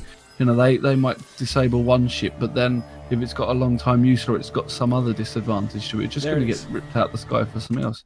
Yeah, like that. Why do they open? Those are bomb. That is very interesting because that opens up and look at them. That is literally what we just showed. That's the EMP2. It's got 2 generators there. There's not just one. There's one on the left and there's one on the right. So that's. To me, that looks like it's going to drop. There they are. There they both are. So unless you have to open the doors to activate it, it is interesting. It's an unknown because it just seems a bit odd that there's a bomb-like hatch at the bottom. So a bit of speculation. Speculation. We like that here. Bit of speculation. I thought it was a wind tunnel. Not a lot of. Maybe other people have seen that before. Maybe they haven't done it, and maybe people are going, "Ooh, that's interesting." What I found interesting as well is that this doesn't have 4 guns like the Sabre. It's only got 2 guns. But you got the More than hell makes up for it with the EMP. Yeah. I mean, to me, I like it as a ship, and I've got like a Buccaneer or something. That actually, this would be more ideal for me because having something like an Imp as like a smuggler or something would be quite handy to be able to just get. I'd use it to just get away more than anything. I'm just, I was expecting, when this bit happens and the electricity goes around in a globe, I was waiting for this to disappear and then Arnold Schwarzenegger's character naked to be appearing in the middle. And then what would you say? Get to the chopper. No, just from like the Terminator, because all the electric and the ball shape and stuff. I'm a cop, you idiot. He would come out naked and say, "Who's your daddy?" What does he do? There's a dude in the middle. I mean, when I first saw it, I did like it. I was very excited by it. It does look like the front here is space for 2 guns, by the way, at the front here on the wings next to the cockpit. There is definitely looks like there's an opportunity to put 2 more guns on there. Well, this bomber door's closed and throw. Which means variations maybe on this style. So maybe there could be some variations on the Sabre Raven. So maybe they'll do an armored version, and maybe they'll put guns here and turn this into a different ship class. This will be a new variant for us to buy potentially, or maybe they'll do an EMP version and then they'll add. I don't know. I'm just. You know what would be cool, man? There's a lot more. Why have those empty spaces at the front here? It just makes no sense to me at the moment. There's no vents. There's no vents there. There's nothing. They're just literally plain white, plain empty space there, and it just feels like that should be something there. I don't know. You know what would be a great idea if you had something like a counterattack, and this is just theory crafting, yeah. So like Spider-Man, where you fire like some sort of a net around the Raven, so you have ships that can counter that can shoot like some sort of a shield around the Raven, so it can't EMP and only can EMP in that shield. That would be a great countermeasure thing. You've been watching way too much Spider-Man. No. Mate, we're looking at 2947. You know what I mean? Things can happen. You never know. I think it's a great idea. I think I've seen it somewhere in a space thing as well, where they contained some sort of a power of a ship by shooting a bubble around it that lasted for a certain time, Yeah, I mean, maybe. I mean, you could do all sorts of things. You could have, in Eve, for example, I don't know if you guys have played it, but you would have different levels of EMPing or different levels of kind of these counter interdiction stuff. So if the ship has 1 drive, you could have a drive on your ship to counter it that was ×2. So his drive wouldn't affect your ship, basically, because you're running a better component on your ship that blocks his gear. But then he can come back and get stuff like that. And then he could have component 2. For example, and he's got a bigger drive, his ship's bigger, he's spent more money, he's risked, it's taken up more of his other ships, he's taking more of his power, it's taking more of his fuel, so he can have maybe a bigger engine in it, but he's got a bigger EMP on his vehicle, which then counters my size 2, and then enables it, and then I can go, I can then defend myself against that by getting a size 3, and so on. So there's possibilities for that. With the item 2.0 system, I think that's kind of the point that they're after a little bit, in terms of they want, like, say you had 5 slots for stuff, and you could have a size 5 EMP block. It's not about the size. But it means you can't stop anything else. You can't stop missiles, or you can't stop something else. Or you can choose size 3 shields and the size 2 EMP blocker. Like you'll have a little game of balancing when you take your ship out. Well, what do I try to counter, or what do I do with security? And it might be something like that, really.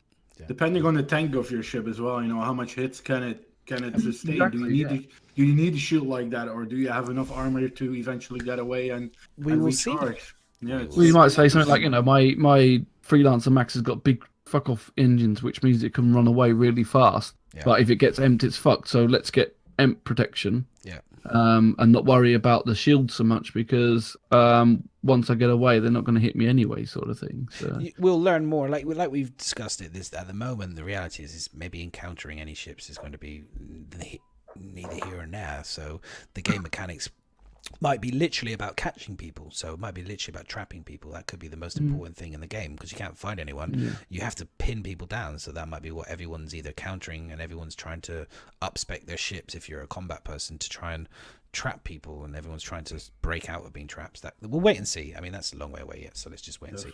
But, Definitely going to be an interesting conversation. Okay, so the face scan, the head scanning, Ms. What was it like? How long did he have to sit there? So he was there for about 30 to 40 minutes. It wasn't too long, wasn't too bad. It might have even been a little bit quicker. So we were sort of told, I think, a while back that they were working on like a mobile face rig thing, so they could come to events and do this. So after I talked to the bloke, I think it was John, I can't remember what his surname was, but he's from the Derby studio. And he basically said that they dropped the whole idea of having a mobile unit. It just didn't work. So basically this is the full setup that they've been using. There were supposed to be 50 cameras. He didn't get time to put all 50 on, so there's like 47. He said he ran out of time. But you know, as you can see, there's 47 cameras spread around it. They sit in the middle of it all, and they just put like a white background on the back. And they get them to do different poses. So I was hearing he had to do like a dead face look. He had to try like do a smile. All different types of looks, and then it would just literally take a picture, download all the images. And there was like the first couple took a lot longer because it was calibrating it and checking all the lighting and everything else was okay. Nobody's going to recognize the poor bugger when he grows his beard back. But that's the thing, he's putting his character in the game, but he looks so bloody different without his beard that I'm not sure we'll know it's him anyway.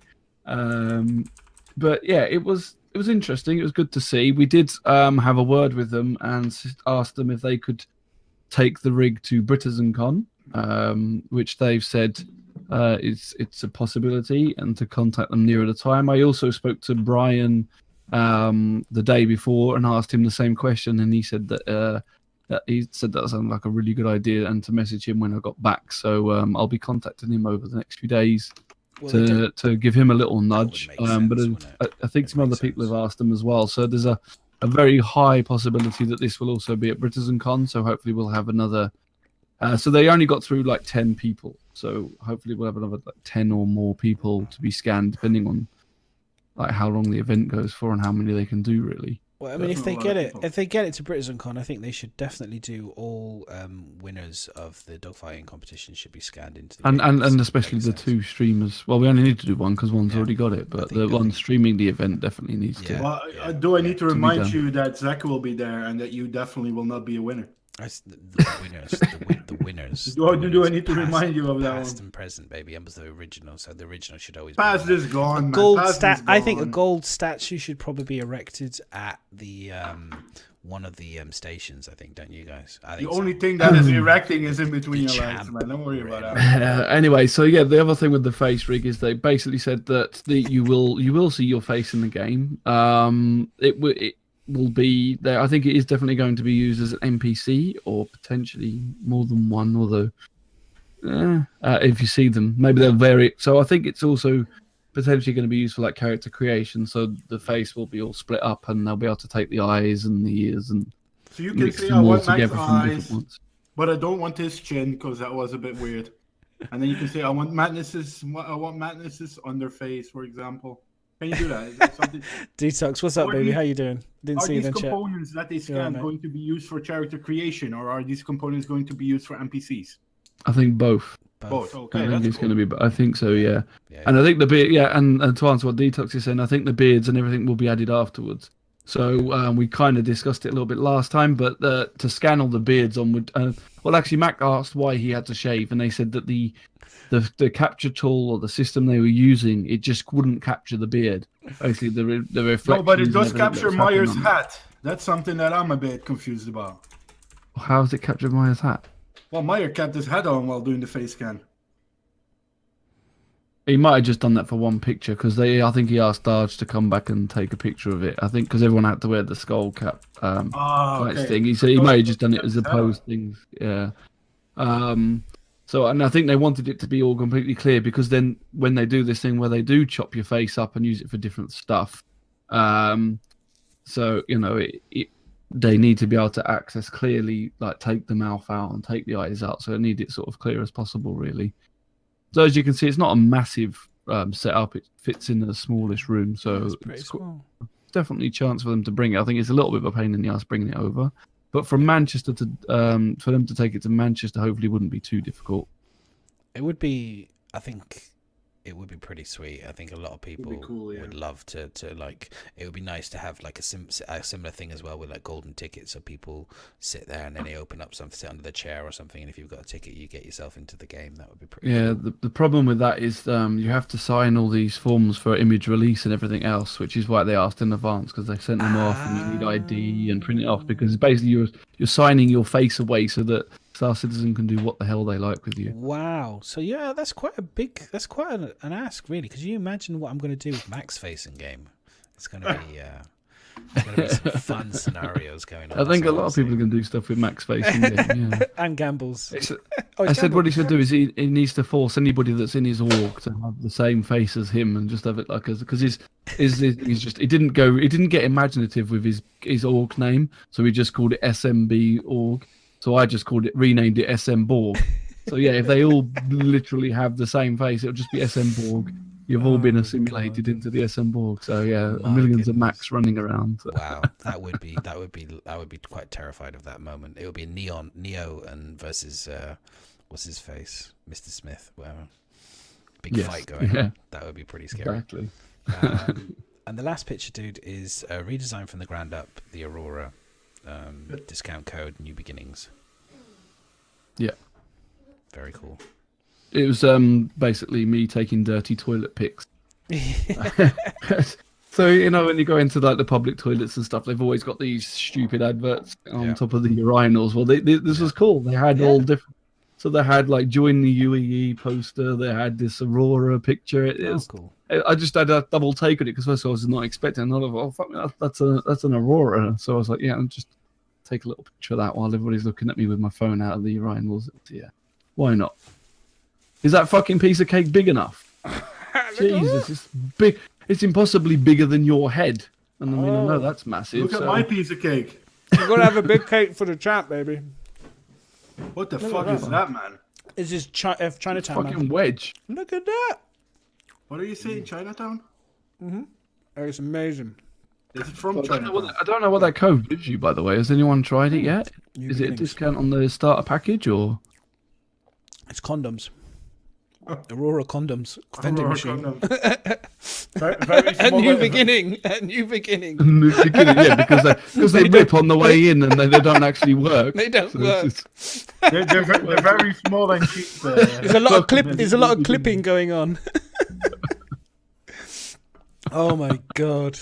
What are we like? The food channel. Yeah, welcome to the food channel, guys. Yeah. Love it. $5 off of anything. Is that off the starter packages then, or just in a basic Aurora? Do you know? Let's get in to the exciting stuff, boys. Exciting stuff. Very, very Just exciting. blurry, so. We've got some. It will go.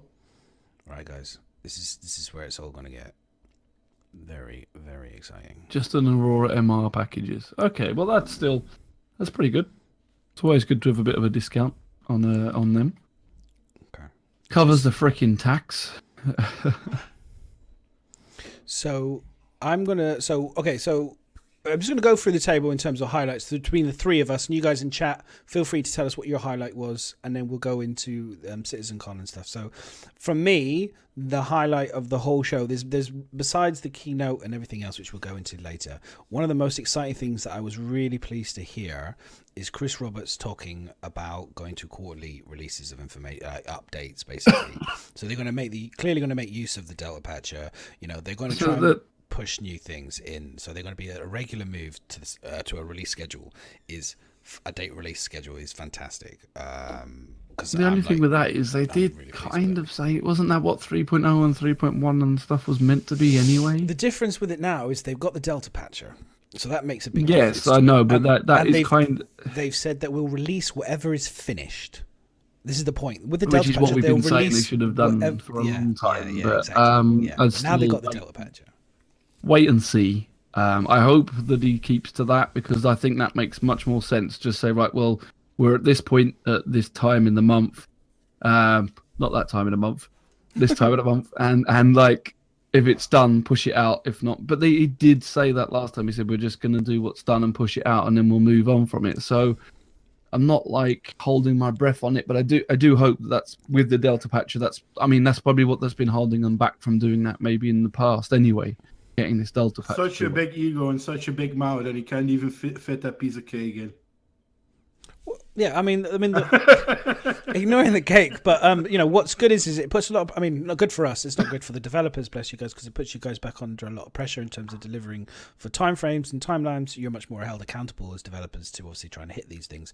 But he did kind of give him the get out clauses. At the end of the day, if it's not ready, it won't be in this quarterly patch. It will move to the next one.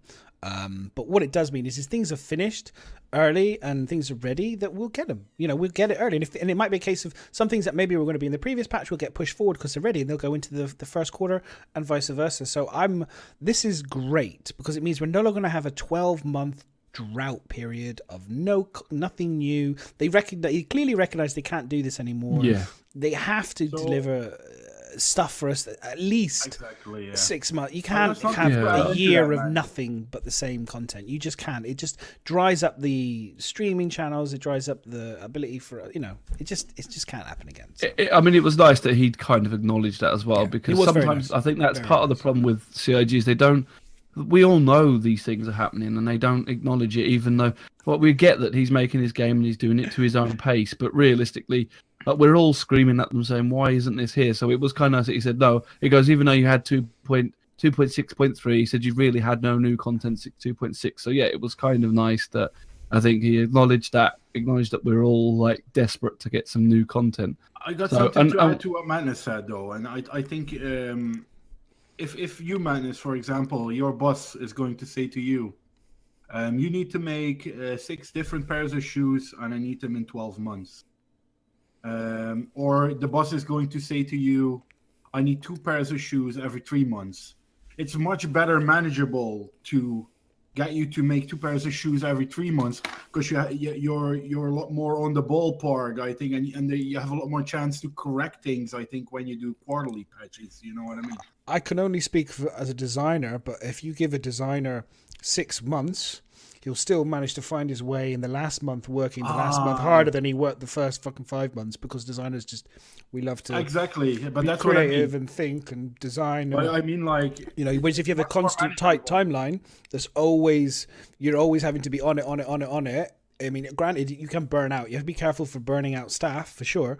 But what it does mean is that there's just no messing around. You just cut, clean, move on, cut, clean. And I think the reality is they're in a situation that seems to be where they've got a lot of the pipelines really nicely laid out. All the ship from part, a management perspective is better. I think from a management perspective it's a lot better for them. To have those. I see it as a perfectly good thing. I agree with Miz.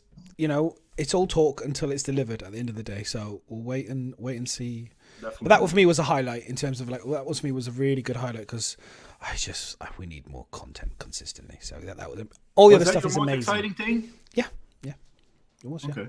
That was the most exciting thing for me, because I was like, yay. Sounds silly, but there was a lot of other things were amazing. But that was fantastic.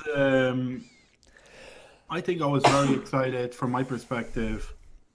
Consolidated Outland Pioneer. I think they said game changer. I don't know if it's a game changer. I don't see that, but it's definitely going to make for some interesting gameplay in all aspects, not only base building, but also it's going to be a big target for PvPing. It's going to be a big money source for people that are going to protect it. There's going to be a whole gameplay around it, and I think price-wise, you might get your bang for buck with the money that you're going to make in game. You know what I mean? It's going to be a massive operation. You know, it's not only that ship that is going to matter.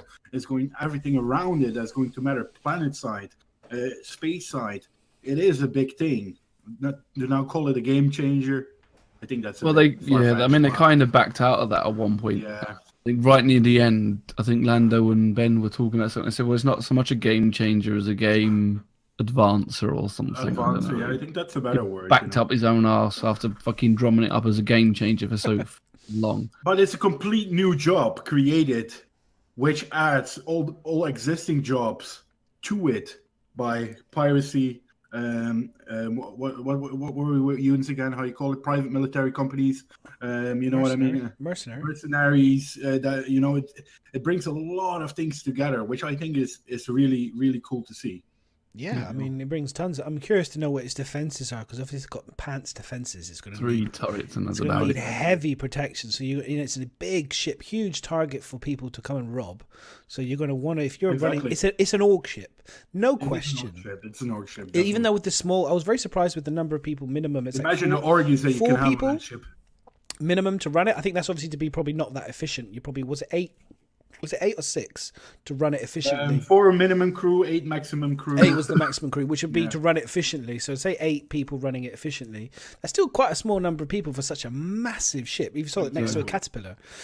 But yeah, I agree with you. So I think it's a very exciting ship. Very exciting. And the advert, which we'll watch videos again. Actually, I'm not going to lie, I had a tear. It is a goal for me to build in game. It's not something that I would buy with real money, but it's definitely something to work towards in the game. You know what I mean? It's one of those ships that if you have everything, you can add that to it as well. You know what I mean? If you're like a bit of a completionist and you want a lot of stuff and you like to grind stuff together, it's definitely something to work towards too. Shame that it doesn't have a bay. That's the only minus thing that I want to add. Sorry, there's no fighter bay on it, so there's only a landing pad on it. I think it's a good thing. Like you said, it creates more gameplay for it. Yeah, true, but it would be nice to store something. You know, I like my ship to be a complete thing where I store everything. So, but that's a game choice that probably was needed as well. Otherwise, who knows? It's very overpowered. You know? Who knows? Maybe you make that suggestion on Spectrum. They might think about it and put in a little ship like a Merlin and stick it in the back. You can help me out because I'm not good at that Reddit and Spectrum stuff. I'll inform you and you can help me out with that. It's a good activity to do together so we can bond a bit again. You know, it's definitely good stuff. It's good stuff. The Miz, how about you, mate? You were there. You saw it all live. You were there. You engaged. What was the highlight of CitizenCon? I think you kind of. It was the fappening for me. It was the talking. It was the talking. But in terms of the actual event, what they delivered to show you, rather than the individual, because I know probably it would be the people, because that is awesome. But in terms of what they delivered to you, what was from them? I think from all the presentations and things, probably the tools, seeing all the tools, basically the tool sets, because for ages now we've been going on about people saying what are they doing, why aren't we seeing any progress? And like I talked to Brian, I don't think it was last CitizenCon, but the one before, when we talked about the planetary tech tools, and he was saying that they were working on the tool set so that anybody can use them. And then it was like a whole year, and we saw obviously it working at Gamescom or CitizenCon, one of the two, where they showed a preview of it. And then to see this, where they've now got the city tools in there. We're seeing the animation one on one of the panels, the texture tools for the planetary tech as well. Because I used a bit of Shadow Painter working on my bot, so I kind of understood the different layers and systems. So I think this is what they've been working a shit ton on that doesn't show any progress to other people up front. It's all technical behind the scenes. It's getting all the numbers right, making sure that they can procedurally or work on stuff really quickly, and then you're seeing them build a city in like 30 seconds. It's crazy fucking numbers, and I think when they get all these tool sets all done, and it's basically what we're saying is that people that don't need specialist people to work and create these cities, because they'll be able to just jump in and almost like an easy to use tool set that anybody can then come and jump on and start building the cities for ArcCorp or building another city. And don't forget, this is like especially for the cities as one example, this is a basic way for them to lay a city down. That doesn't mean they just put the city down and leave it. It means that they can then do that, and then they can go back and customize it. They can allow rooms to open up. They can change the designs. This is just the start, but it will speed up development and everything. And so yeah, to me, seeing those tool sets was probably the biggest highlight, at least. I know we haven't gone through all that yet anyway. No, we're gonna go through it. I just wanted to find out what everyone's highlight was, so when it comes up, you guys could just check. We will know, and we'll be like, oh, what do you think? Blah blah blah. Yeah, and so I mean, one of the things I was probably more desperate to see next after that, because I think that was like the biggest reveal of what they've all been working on. It is just, and this is probably the same for you, man. It's because this is what you've been going on for a long time. Is just mechanics. Yeah. I want to finally now we've got all this. I want to see some mechanics working. I want to see some spaceship working. I want to see trading and the cargo and the mining. It's all about making it pretty. That's what I'm. This is just saying. This is what this is the next stuff I'm looking forward to. Is what I really would like to see now. Is going forward. Is I would love to see some mechanics being done. Or being seen. And I think that this is there was something somebody said to me. I'm not. They said that the only negative thing that this person, and we're not going to name the person's name, DM, whatever his name is, the DS, whatever the fucking dude's name is. Okay, his only comments about the presentation were watching an aurora flying in low frames over something else, talking about blah blah blah. And for me, I was super excited because those are the only two things that he complained about and could actually talk about. That means that he's clearly dying a death in terms of finding bad things to say about this game now. The truth of the matter is if that's your only two things, it's like a bit of a bad frames. We all know anyone knows anything about technology, okay? Technology gets better all the time. So bad frames mean like nothing. Bad frames to me. And they didn't look exactly. If you're talking about a bit of lagging, I'm like, dude, This it's is a talking fucking about- procedural city the size of a planet, and and he had the a same man as we've been I don't talking wanna- about a while back.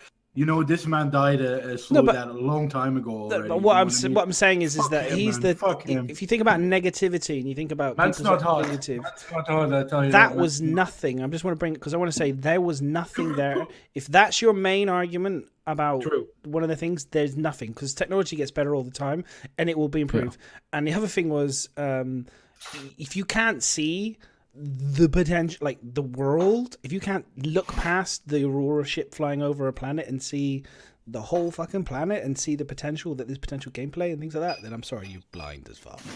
I mean, the funny thing is that one of the hardest when they started showing this procedural planet, and obviously ArcCorp was talked about being a full citied planet right from the start, before I think even planetary tech was involved, and that was one of my things. I'm thinking, how the fuck are they going to make? Like, I mean, these planets are fucking big.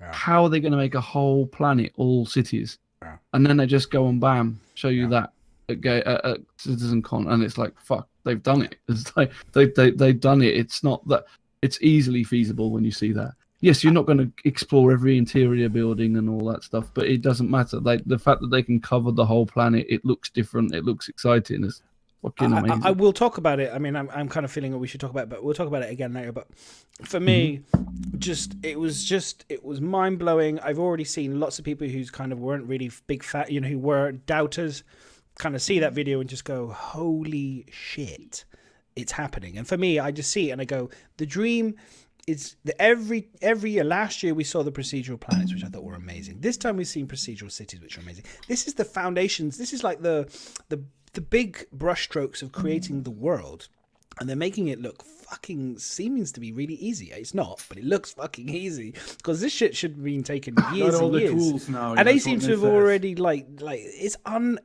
unbelievable how good the guy forget the is it Marco? No. The one that Chris gave at the end, like him, like to come up with that procedural coding and the way he did that, and then all the other teams. Oh, it's just unbelievable. I couldn't have any higher praise for what the CIG guys have done. That's what I'm saying. They spend a lot of time on making these tools.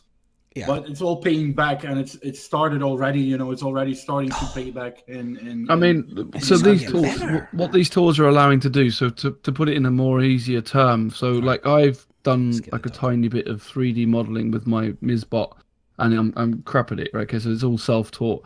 Now to texture that and make it look like it, so I've done some work on making it look rusty or making it look like shiny and new. For me to try and work out how to map that out, paint different layers, make it look rusty would take me ages and probably wouldn't be able to do it. Yeah, I took this over to to Substance Painter, which is what Star Citizen use, and you can literally just go, right, I want to do an intelligent map over the top of it as a rust, define a couple of edges, press the button, and boom, the bot was covered in rust, scratches, and everything else.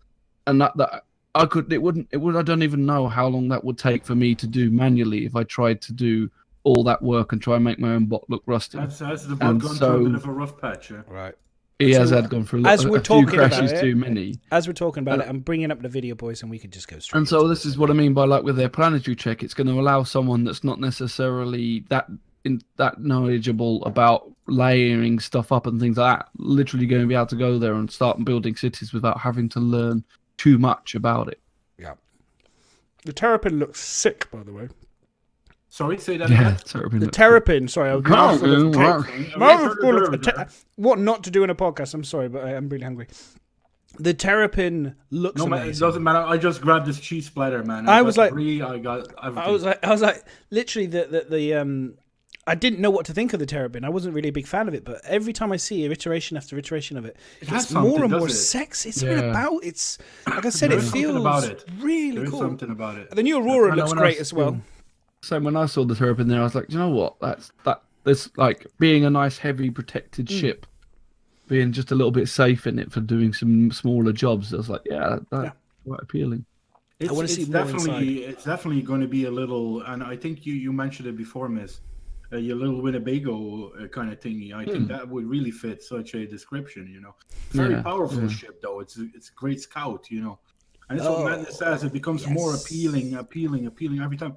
And I've thought about, you know, I mentioned it to Madness recently. I want to get rid of my Sabre, as I'm probably not going to use it as much as I did now, because the only thing we could do is dogfighting, and it's definitely something on the list to replace the Raven, you know. So it's definitely something on my mind. And it's what Madness says. It gets more appealing every time. I don't know. It's just got this. It's something. got this really industrial kind of. Okay, so this is what I want to talk about. You know the bit where Chris says that they shouldn't do it so that you fly close to people. No, I disagree completely. I want him to still keep this. You need this. Just flying above the city is going to be wonderful, but I really love this. Just make it so that it has an automatic. If you get too close, close to shit, autopilot takes over and stops you from crashing into anything, and keeps you at slow speed. They did say a while back that I think his first idea was there's going to be lanes, and if you stray from that lane, it'll like magically grab you, autopilot, bring you back into the lane. Now, there's no reason why they couldn't have those lanes going close to buildings and like through the streets like they were doing there. And I agree that it needs to have that, because that's that whole, like you said, the Blade Runner, sci-fi-esque, Final flying. Fifth Element. Yeah, Fifth Element. Yeah. You know, I want to kind of get in close. Cool. Look at that. I mean, it's just like, honestly. I was just watching that and I was just, I was looking and going, fuck, this is so amazing. So amazing. It really was. And the trails look Hating great. Sunchuck. I mean, the trails are cool. I don't necessarily. Congestion charge for coming in with a banner merchantman there. I thought the trails probably fucking London congestion charges. the trails seemed a bit over the top for when you were going at that speed. I didn't think the trail should have been running at that speed. He's going so slow. I was curious why. How slow was he going? Well, You don't know. was doing It might just be looks, man, you know. 130. Well, now that's top speed for that, isn't it? So I don't know. Maybe you're right. it's probably a little bit too much. It felt like it was a bit OP. The other ships weren't doing it, but again, it's like a little balance thing, isn't it? It's, coming back to what Detox says in chat tiny there. thing. Do you guys expect a free? I think a free sale maybe around 3.0 to make people like say, A free flight or a free sale? A free flight. Sorry. Yeah, I put the question in for later. I put the question in for later, Saul. But we can sorry. go with it Sorry, now. sorry. It's fine. It's not a problem. No. I would would imagine that. But why wouldn't you want to put a free flight in for 3.0? Flea fly.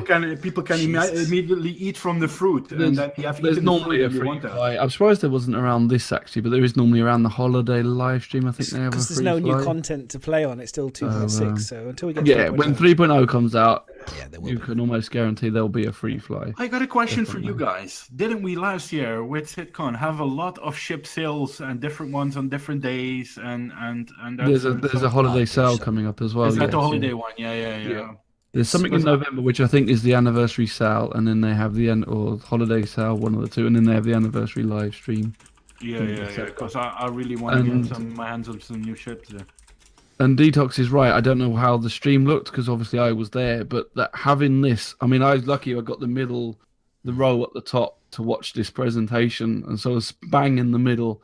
And that having this on the large screen with all the detail, it felt like I was actually flying the freaking Aurora. It was absolutely amazing. The detail there when it was the large screen was phenomenal. The cinematography of this, like, I was thinking about this in terms of that we're talking about mechanics, and do you know what? When I see this, like I said, it's in terms of big brush strokes of a game. They're kind of hitting the big brush strokes, and then the dirty mechanics will start to come in later. So this whole, at the end of the day, we just saw a ship flying over a very beautiful spaceship. That's city. That's fantastic for me because I know that if they can do this, the mechanics of building the animations, I'm pretty sure they can do as well, no problem. So we've seen some of it already. So I am so ecstatic. This city is fucking huge, though. I'm so ecstatic. I wonder. And they're going to get better. It's going to get better, Soul. The thing is, this is going to get even more variety. It's not a negative thing. I'm being positive here. It's I love it. You know. I wonder in how many areas. I think Need a most pyramid. of this we're not going to be able to enter. Right. We're only going to be able to see. Right. Yeah. There will only be certain areas that are. From what I understand, hang on, there was a link, and I have it. I did have it, but I did bring it up. I think Sean Tracy talked about this. I don't think you're going to go into every single one of these buildings. I would be very surprised if you could get into all of them. They've already confirmed that you won't be able to. No, I think. It's just unfeasible. Like I think one of the quotes was, even if you had all the interiors loaded out, it would take you more than your lifetime to go in and out all of these interiors. Yeah. So there's no point. I think allowing them all to be open. So what they'll do is they'll have like missions to go to certain buildings, and then that building may be open and things like that. I hope that they do it so that you can go to the mission buildings that you talked about, Miz, that you can walk around open kind of like city areas like ArtCorp that we did already, and you can have a wander around and outside all of this. You could potentially walk around outside all of it. I also think they should do it so if you buy either apartments or you buy tower blocks, obviously you can go to them, and obviously your mates can come and stay and hang out in your apartment or whatever and just chill and stuff. That's good. I hope you can actually physically buy a tower or whatever, depending on how much money you have, either an apartment or a tower, and you can have your own, because they've obviously got landing bays and stuff, so you can land your ship and potentially have hangars in here, so you can store ships and stuff in the cities. Would be just fantastic. That's my thing, man. I play housing. Yeah. And rent. I would love to be able to also, for me, because I loved, remember Assassin's Creed, where you could build your own, you could buy a lot of the businesses and shops and stuff, and then you'd make income from that. I don't know, they might not do that because obviously they want you to make money from actually physically having to do stuff rather than other things doing things. But I would do like the idea of buying property, renting property in space stations like this to be able to generate income when I'm fast asleep and stuff, and to keep me, it costs you money and stuff, but it'd be kind of cool. But I don't think they'll do that, but it would be nice if they did. I think with ArtCorp, they kind of a little bit shot themselves in the foot with, like, say, the designing person's point of view when they said, let's have a whole planet as a cityscape. Because obviously trying to map that out and then do all the interiors for that is just impossible. Well, no, it's not impossible. And over time, they may well flesh it out, but it's kind of pointless because you just get lost in it. But I do think or hope for smaller cities, when we have different landing places and different planets, that they will open the majority of it up, and they will progressively open all the interiors up because it's much more manageable to have a smaller city, like say GTA size maps where you can go inside them and into the buildings and like we just said, like hire them, buy them, own them, do jobs from them, whatever. I definitely think that's something they could do with smaller cities. Not probably going to happen on ArtCorp, but even with time, they can open up more and more as they see fit, really. Maybe a lot of that might be because of obviously we now with the obviously the Pioneer, the ability obviously for players to build towns and cities and things like that of a certain scale. you know, those will be those areas where you could potentially go and steal shit from. You know, that's where you can go and rob and attack or whatever and steal stuff, as well as, you know, like you say, small NPC built cities, which would be kind of cool. But look at the scale. I mean, the scale is mind fucking You just keep blowing. looking at it and it's just like, oh, That's a fucking game. That's what I can't get over. It's procedurally generated, and you can go down to that fucking tiny piece in the corner over there. That's the bit that's hardest to think of. Is every dot in there? You That can was fly 10 down to seconds it. of It's actually YouTube building. monetizing gone. Yeah, I'm sorry, but just I Fuck don't give a monetizing. shit. I don't give a shit. It's just like, what? Like, it just blows your mind. I can't even begin to understand, and it's just. Well, you are slightly beginning to understand what the scale of it is, I think. Oh no, well, this is it. You are starting. Yeah, we are seeing the scale. We're seeing the ambition. You know, we're seeing, and the great thing is that every time they seem to get the frames really good, they'd say, "Oh, do you know what? Fuck it, let's chuck another 20,000 things in here to bring the frames back down to 20." So we have to work harder. 2.0. So we have to work even harder again to get to the next 60 frames. You know, it's like they just keep pushing and pushing and pushing. And I have a picture, which I'm going to try and bring up whilst we're looking at this, from my Discord, which people I think will probably chuckle at, which I think is quite funny. It's not Mac with his Charlie. It's nothing to do with you winning some kind of championship. It's nothing to do with me winning. It's to do with just comparing. That on the top there is No Man's Sky. Oh, comparing. And that is Star Citizen. And I love No Man's Sky. But this just shows you what a bigger budget, bigger ambition, and a hard ass to create. There's no comparison. Holy mother fuck. That's crazy. You can't even take the two. Look You at can that. almost. It's at the point where you can't even compare them now. It's just. Amazing. It's like comparing pineapples with pears. You know what I mean? It's You should know. Tropical surprise. tropical surprise. It should do. But I like to compare because they're both procedurally generated. Oh no, I definitely agree. Of their time. Hey, There's a lot of people talking. I about. find Look at this this. fucking This is sick. sexy. How cool is I this? find this fucking sexy. That's Hang on. They've come a long way even from what they've shown Let's us go back. before. And I Let's go suppose back. even if it's just, I don't know, just adding the billboards and shit, Yeah. it just makes it feel alive. It just Yep. makes it. I mean, it's not much different to probably what we've got now in the repair stations, but Mate, it's so much different though. touches. It's so much different. It's not much different, but it's so much different in visual perspective. I think this is something that Madness mentioned a while back. This is going to feel very lively now, you know. And I think after a trade or after a big, you've gone through a rough patch of space where the chance of interdiction is really big. This is a happy sight to come to, you know what I mean? And just drop down your ship, go for a pee and a poop, come back, you know what I mean? Do you know what's amazing? Do you know what's amazing about this all? That Sierra Hotel, you know, with the black light is going to be bad. You don't want to go to the Madness's room with a black light after that room. I'm telling you, waterbed action. That Sierra Hotel is. Look at it. There is no hotel There's no hotel. There's no hotel advertised with that type of palm trees and pink and shit. That is seedy. I guarantee you that is dirty. Oh yeah, definitely. That's not a clean hotel. That's a dirty hotel. I don't mind a fucking dirty hotel. That's got. You put a couple dollars into your UACs, into a machine, and it makes the bed shake. You know? Yeah, but it's a welcome sight. You know what I mean? Like it's just oh yeah, it'd be a welcome sight, all right. Oh yes, you'd be like that. Oh, here we go, boys. Good night. Good night's rest coming Just up. do that. You're all ready for it. Come on then. Truck stop. Get it over with. Oh my days. Now I get this vision again of biomechanical in this Roman suit with this pole with the Oh my god, love it.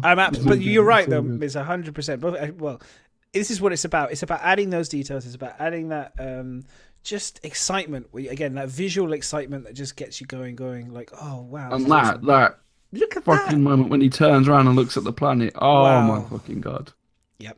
That's crazy. Yep. I mean, I missed this initially, and I watched this back later, and I was like, holy shit. Still find it so difficult to get your head around that each one of those is a building, not just a picture of it. I'm just going to pause it there. Fucking amazing.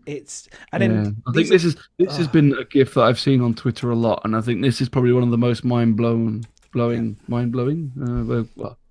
skip that bit. This is the bit that like retweeting and just going, "Wow, that was it." What was blown there? Something was being blown Stuff at the got Sierra blown. Hotel. Something was being Stuff got blown at the blown Sierra Hotel. At that point. Listen, Boats were blown. have you Mines been were dirty blown. with Rythias? Is that what it is? Is Something like that, yeah. Right, it's got warm. Oh. I just think that but I was interesting as well, like the satellites, and I was like, obviously this is the gates for coming in to land. I'm guessing. I was thinking, people talk about these gates for coming in.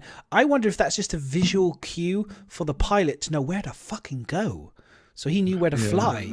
Could you imagine, like, if you didn't have those like where to go to remember, if you were trying to do this as a demo, like you take off and you're kind of going, well, I need to go to, they're going to have the best GPS system ever invented for these spaceships to get you down to some of these locations on like planets, like obviously the beacons and stuff, it's going to be, I mean, this may well be something that they add anyway, because like when you come up to like the Commorate, well, not the Commorate so much, but like the CryAstros, I always come in and go, well, where the fuck is the landing pads? Like if you come in at the wrong angle. So if you see them coming out, you'll know to kind of swing around and fly in that way, because you're also now going to have this air traffic control where you've got to ask for permission, and if it's full you're going to have to wait in line and stuff.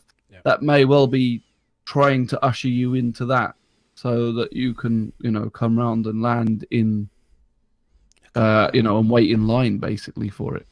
This was interesting. I heard there was a few salty comments saying that the gravity didn't make sense, that he should have been falling to the planet. He looked similar height to when Gamble and stuff, and I was a bit like, well, Chris said that gravity's dependent. There's different gravity on this planet, and it's light. And I was like, that's good enough for me. What's everyone like? But this space station.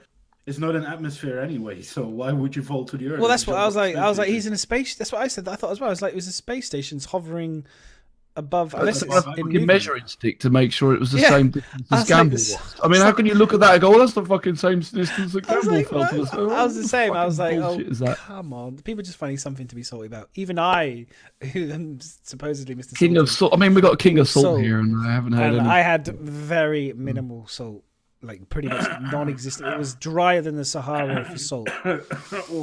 Yeah, it was. So, but this was cool. I like. Okay, I'm going to criticize the NPCs. You could clearly see that they need a lot of work on their crowd system still. Which again, we talk about mechanics. But again, I'm not bothered. It's going to come. The fact they can make these worlds, it's going to happen. They know. Like Chris Hand in the air. Would say, we fucking know it needs to be fixed. We're not stupid, but we're showing you this right now because look at it. It's amazing. But yeah, the NPC stuff that they're going to do later, it's going to look great. I definitely liked the little Welsh twang that you had when you said anyway, by the way. I love that. What Welsh twang? Yeah. You did a little bit of a singing anyway there. Anyway. I just can't. I can't. I'm honestly, I mean, we all know I'm a dogfighter, but I'm looking forward to just doing a little bit of... I can't wait for this. Cake in your mouth again? Is that what it is? I'm hungry. Look at that. It's nearly finished. That's all we got left. Fucking professionals here. I don't know why I bother. We should call ourselves the unprofessionals. It's all, we're all part of. We're all part of it. It's all about making everybody comfortable. Everyone needs to feel comfortable. Yeah, grab yourself some cake, everybody. Grab yourself Sit some down. cake. Here you go. Menace. Wipe your face. You guys. Wipe your face. There you go. There we go. Crumbs are off. Oh, yeah, he forgets afterwards every time. You don't want righties. Since when are we professional? This is not professional. There's nothing professional here. We do this for the love of it. And you guys hang out with us for the love of it. That's what it's all about. The love. For the love. But no, I mean, a lot of people have said the same things. I mean, it looks stunning. It looks great. You just I need to get my hands on it. I want to get my hands on it. I want to fly in the city. I want to see what the other cities are going to... Can you imagine? Like, this is just one planet. This is one planet. One city. You wait till we get Microtech. Wait till we get the Xion. Wait till we get the Vandals' home planet. I think this was a big one outposts for them now, though, like I said before, because the whole planet was a city. I think this is one of the hardest ones for them to tackle. I think from then on, just building smaller cities within planets would be a lot easier for them. I think this is the the baseline of it Look all. at the horizon of the Earth, the way that the shading, the gradient between the planet and the colouring. And this is like the dirty one, like they said. This is like China, basically. It's where they haven't really looked after the planet that well. Or Earth that's been kind of trashed, like in The Expanse, you know? They kind of not looked That after planet, it. is it the gas giant where they showed the floating, my God, look at the particles. the floating city? Oh yeah, the particles on the jump. I know. Oh my days! Here it comes. You had a lot of fun with Rythius, had you? Because he cannot stop about it. Look at the What happened there, particles. Miss? What are you talking about? What happened there? It was magical. You're winding him up. That's why. It's a magical You're moment. flirting with him. Just, Did he say to you, Look "Come at here, that! Look at that! come here, my friend. We are in Germany now." My days! So what do you guys think of the new quantum jump? Oh well, you've seen my orgasmic response, so that kind of says everything. It is wonderful. Like You dirty man. the particle effects are beautiful. I know that obviously, if I can get Mac with the Harry Potter gear and the glasses and the full wizard outfit, that is literally magic coming You out. want to of that flying movie. on a broom as well. Flying around with Mac's face, with Magic glasses coming on. out its ass. Magic coming was, out all over it. Magic all Sound over it. effects was like really nice as well. Oh, do you want me to bring the sound effects out? Let's go back. Let's bring the sound up. Let's go back. Let's where's just the watch sound? it. Well, the actual sound effects of the Aurora just sounded like a lot better. Here we go. Crank it up. You probably can't hear it, boys. Karin says, "Dude, imagine a battle with 500 So as you players. can see, You can barely we've get 24 upgraded ones, the actually. I want to see that happen the first. whole sort of jump effects and everything. I would be happy with using 50 the players GPU having a particle battle, or systems coming in 75 from to be honest, 3.0. at this Yeah, point. again, yeah, I don't know another how thing you to be guys bad feel at. about that, but 500 is very optimistic. One day. Yeah. Question. That worked. Where is Question, Nexus? isn't it? There you go, just delay. It's a question. Yeah, the sound does sound good. It does sound good. Oh, sorry, was I? The new moaning over Quantum the is sound? gorgeous. It is gorgeous. Absolutely gorgeous. My God. Right. What else is there? There's so much to talk about. It's like crazy stuff. It's maybe that's so many good stuff. I was exhausted actually when I watched this. What do you think of the 8-minute jump? Excited. Oh, the 8-minute jump. I think it's well. I'm used to Hallian, yeah, and I remember he's just not going to listen, is he? You sit down and put that headset on. You go. You go. We'll discuss it, Manus. You go. So we play. I don't know. You played Hallian with us a little bit as well. Briefly, with yeah. Rones and myself, and you were looking at jumps of 45 minutes there, where you literally couldn't go and make some dinner. You know what I mean? So I don't mind that either. I'm easygoing though when it comes to that. I think it makes some parts of space a bit more exclusive, you know what I mean? And you won't have these crazy hotspots where everyone can just jump from here to there, you know what I mean? I'm sorry, I'm just looking at this again. I can't Beautiful, stop right? looking. I can't stop looking at the Moby glasses. So I'm a bit in the middle. So 8 minutes is the maximum jump time, right? Or well, I don't know if what's going to be the max. I imagine at the moment maybe that's the longest that is. There is because we Maybe it only could be have 10 one. minutes, could be 20 Because we only minutes have one later. solar system. Yeah, is that yeah. one? I mean, yeah. 8 minutes for me seems. I don't know. It's like until I play it. It's short, Maybe though. It's not long. Maybe you can. 8 minutes is this madness, you know what I mean? Yeah. It depends how much time. It depends on the missions that you're having to do and how many times you're going to have to repeat that. You know what I mean? You know, 8 minutes is me having a poo-poo on a bad day. You know what I mean? It's like A bad day. But you know, if it depends. Like I look at this. Oh my God! But I wouldn't be surprised if we get a bit of tweaking on this. We're going to increase some speeds. Maybe you can upgrade your You ship so think, you can reduce it. Certain ships you'll be able to do. Maybe Yeah. you could cut it to 4 minutes with a Herald, but you can only do it in 8 minutes. Quick question. With a big I don't transport want to ship. interrupt you, Madness. Do you think Sorry. that these are the fly-in lanes into the planets? I was just saying earlier, Saul, yeah. if you were actually listening, I was saying that No, is I don't always listen to you. that's fine. It could be to do with like for him, so that he kills. knows where he's going. Yeah. for the But demo. do you think those are the do you think that in the future game that we will have certain points where we can enter the planet and that they will be marked like that? For example, one planet has 10 points to enter, or do you think we're going to be able to enter anywhere? I want to be able to enter anywhere, personally. I always like to be able to enter anywhere. That's something that's just my personal preference for everything. Do you think this is more for scenery? I don't want to be limited to my entries. It's got to be I know you don't want to be limited by your entries, buddy. You know, it's got to be everywhere or nowhere. But I think that they do need to have some sort of... There needs to be some sort of guide somewhere. So I think they're probably playing with some stuff.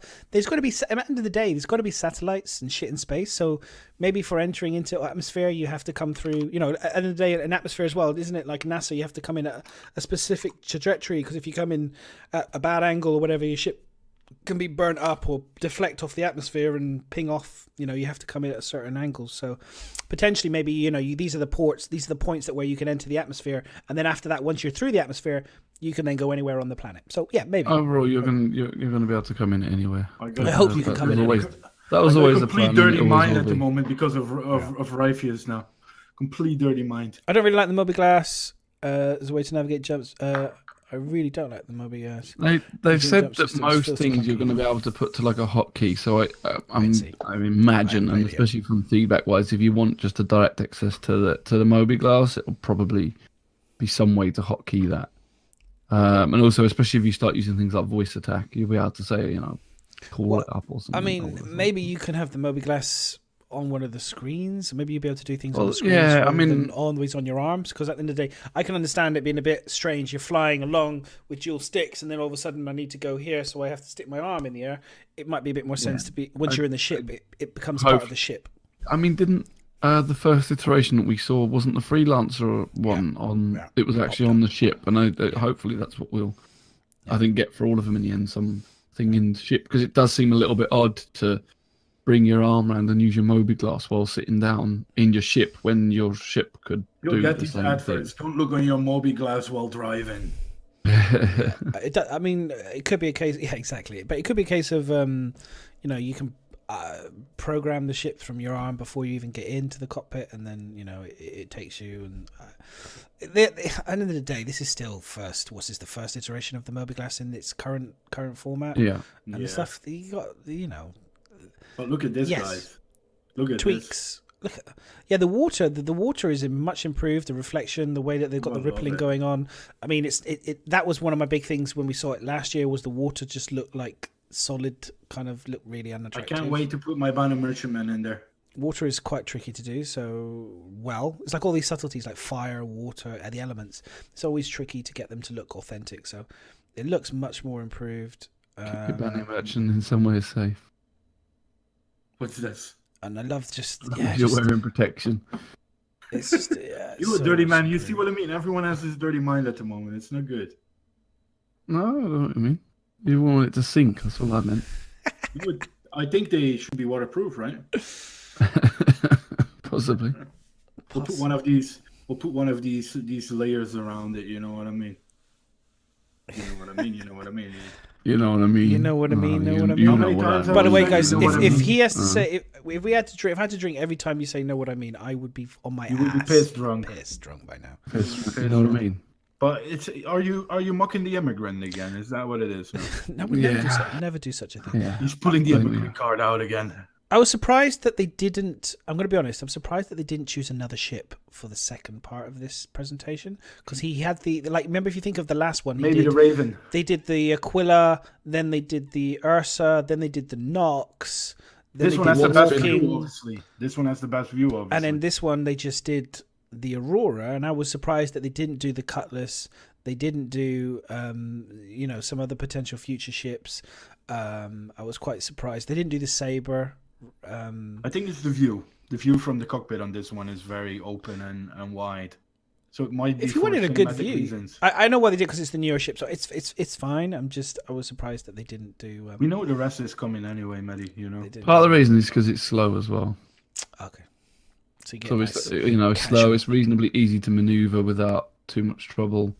They didn't do the Mustang because they're redesigning the Mustang, so I guess they haven't finished it. So otherwise, that would have been the logical choice in my opinion, because it's got an even better view than this one because it's all. Oh yeah, if the Mustang was ready, I think there was a good chance they would have done that, but I don't think it's ready yet. I was surprised they didn't take the X85 into the main city as well. I thought that would have been a pretty cool ship. It's got I think a fabulous view. It feels like it's just the right type of ship maybe to go zooming around ArcCorp in when you take off to jump into that 2-seater thing. But I understand it. The Aurora's new. It's a new skin, new update, everything. It makes sense. It's fine. But I just was surprised they didn't mix up some of the ships a little bit. It's also probably ties in with the toilet advertising that was going on. What? Yes, the toilet. It was all to link up with the toilet. It was very cool. Right, what have you done to him? So was you not paying attention earlier? I took a picture in the toilet. I know, off the Aurora advertisement with the $5 discount. Yeah. He's playing with you, man. Don't worry. Doesn't play attention. We need to get you back on track. Back on track, all right. Back on track with the boys. Do you know what? I when I saw this bit here, the building, like on the left hand side, again, I was expecting. I can't wait for them to show more like building animations and buildings doing different things and stuff. Because at the moment, we've got ships flying here and there. We've got a bit of smoke. The building just sits there, man. It doesn't do different things. No. What fucking buildings do you go to? No. It's like I've seen Blade Runner. I've seen Blade Runner. The next minute, it bends over and turns into a completely different. I've seen that pyramid when he opens up so that he gets the light in, and the building opens and it opens. I've seen those animations. I want to like that and the billboard signs. Can't wait. My buildings to start rocking out as I fly past. Spinning, turning.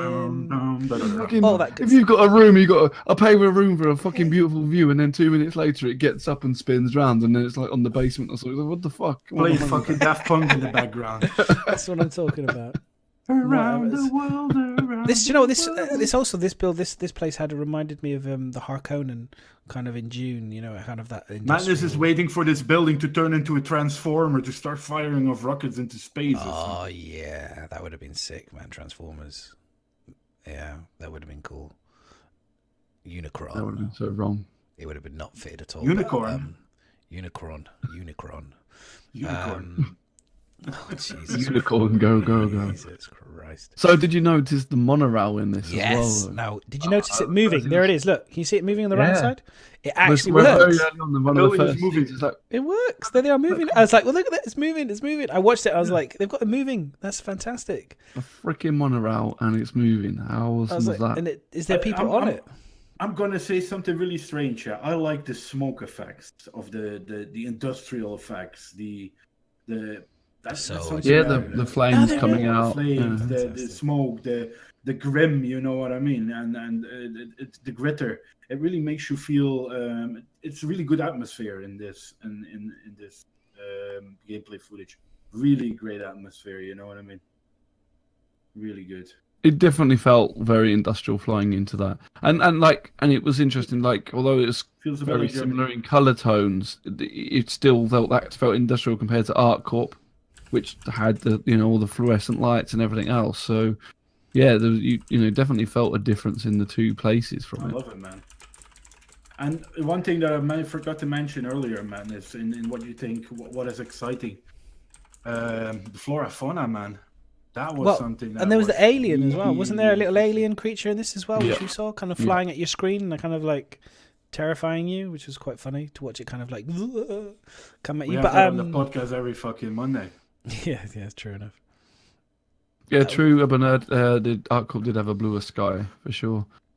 I mean, this makes me think of like Mars. Yeah, get your ass to Mars.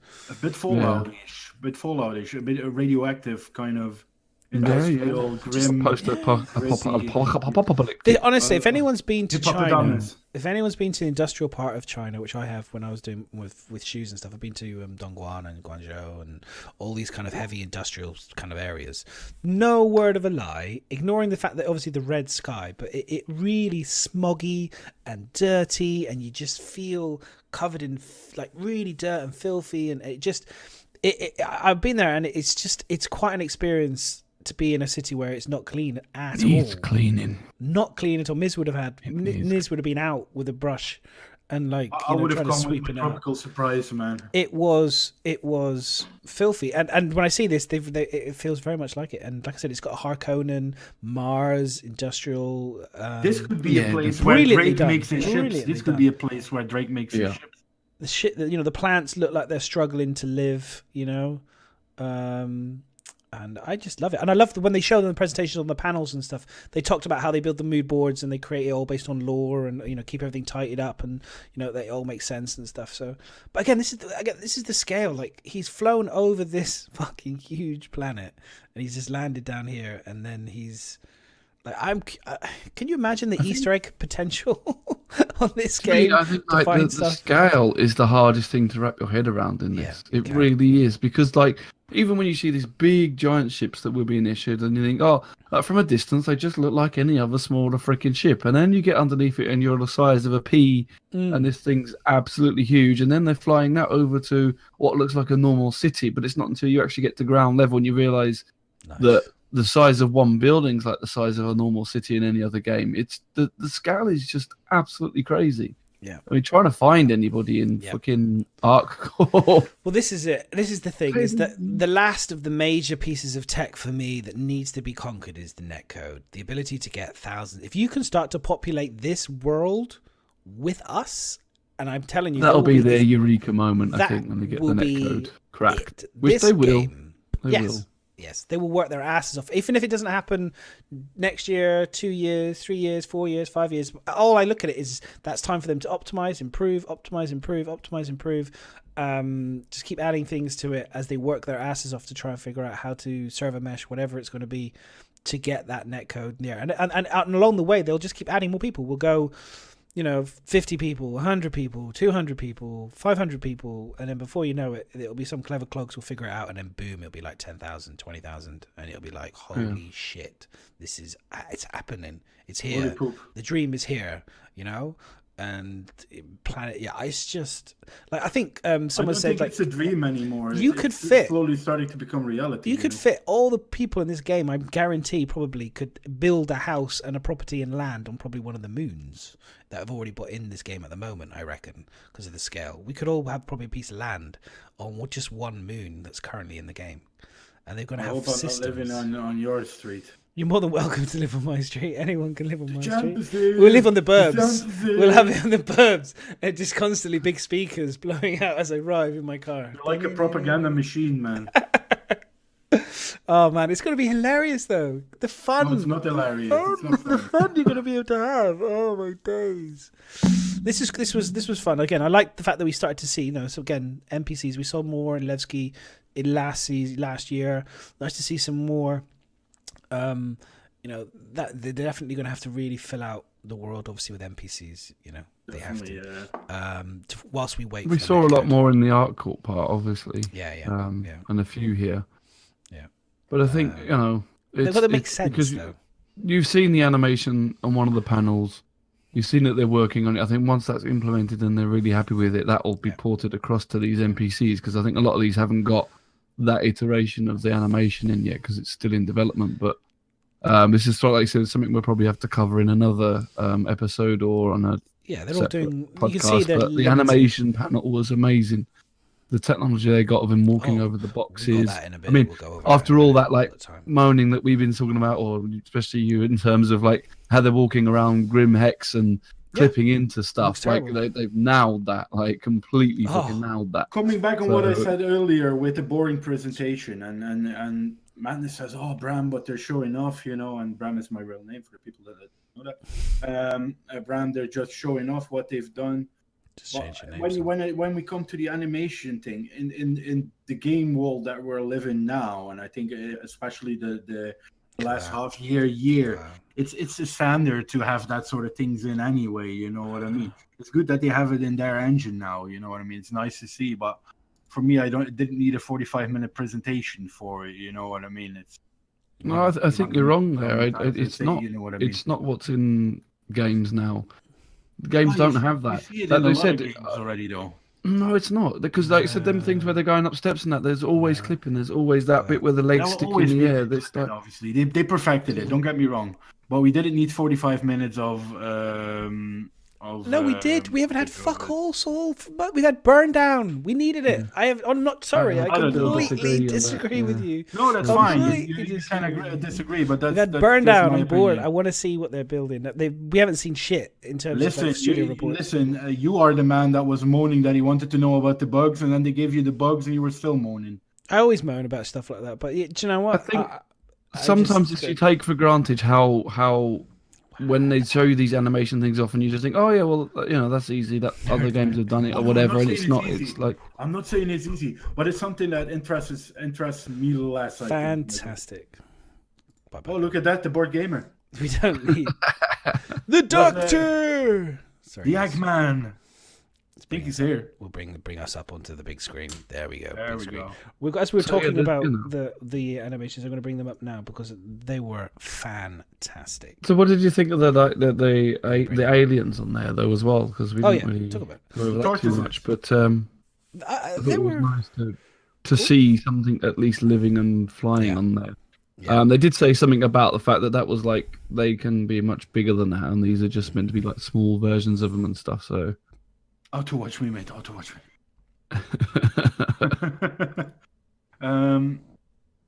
I left it aside a bit, the alien thing. You know, the language thing. You know, I don't know. Interesting to see. Yeah, you know where they had these Jan lessons. You know, I'm not that one. I just left it because that's not something I'm remotely interested in. That's what I'm saying. For people that are interested, that's fine. Yeah, it's great. I wasn't very good at school anyway, and listening to other people, so it's. For me, that was like, it's interesting to see how they developed them from the art that I don't know if Jay Lee did it, but that the concept artist did to where they are now with them. It's a big step, though. It's really good to see. Really this is fucking amazing. Yeah, it's hard to like get your head around exactly what it's doing. It's a very subtle thing, but actually what it's doing is amazing. This is great. Because he showed us before. This is automatically just walking up shit. You not telling it to do it, or it's not been programmed to walk up it because it's recognizing it's there. It's then lifting its leg up or over the top. That is just the next level. Technology. The next level to this is falling on your ass when you're not paying attention. And that's like being real, just beyond real. And it won't happen because it's a game. But if if you got to a situation, because at the moment they showed us one where the guy was walking backwards as fast as he was going forwards. The reality is that shouldn't really happen, because if I did that, I would be falling on my ass. I'd be constantly having to kind of look. If they were then to start to do that type of thing where you're walking backwards and the character's having to kind of glance back to kind of get his back, because at the end of the day you've got that view, haven't you? So you can kind of get a rough idea and you can kind of feel it, like if you're walking backwards you'd kind of feel it out a bit with your foot to kind of sense. And also the brain's really good at mapping shit out and figuring out where things are. Ask blind people, they can figure out stuff. Is this the man really moaning about the head bobbing while he was PvPing in the ship? Is this the one? Yeah. Is this the same man? Is this a little bit of madness? I watched this and I just was like, this is all I wanted to see. This is the stuff I've been wanting to see for months now. And I'm just so happy I got to see it at CitizenCon. It's so beautiful and smooth, and seems like such a small thing, but it's such a huge thing to the game to add realism. Going up and down the stairs like that, it's fantastic. What I was saying earlier, Madness, you won't see it because you're in a different view, but it's just great. Listen, I wouldn't have minded seeing this in a 20-minute ATV. You know what I mean? Well, we will. We're going to see more of this. They're going to bring us. They'll bring it again. They'll give us 2,200 iterations of it the upcoming couple of weeks. You know what I mean? You can try as many times as you want, Saul, to try and convert me. And by repeating about the time frame, for me, it was absolutely fine. I really enjoyed it.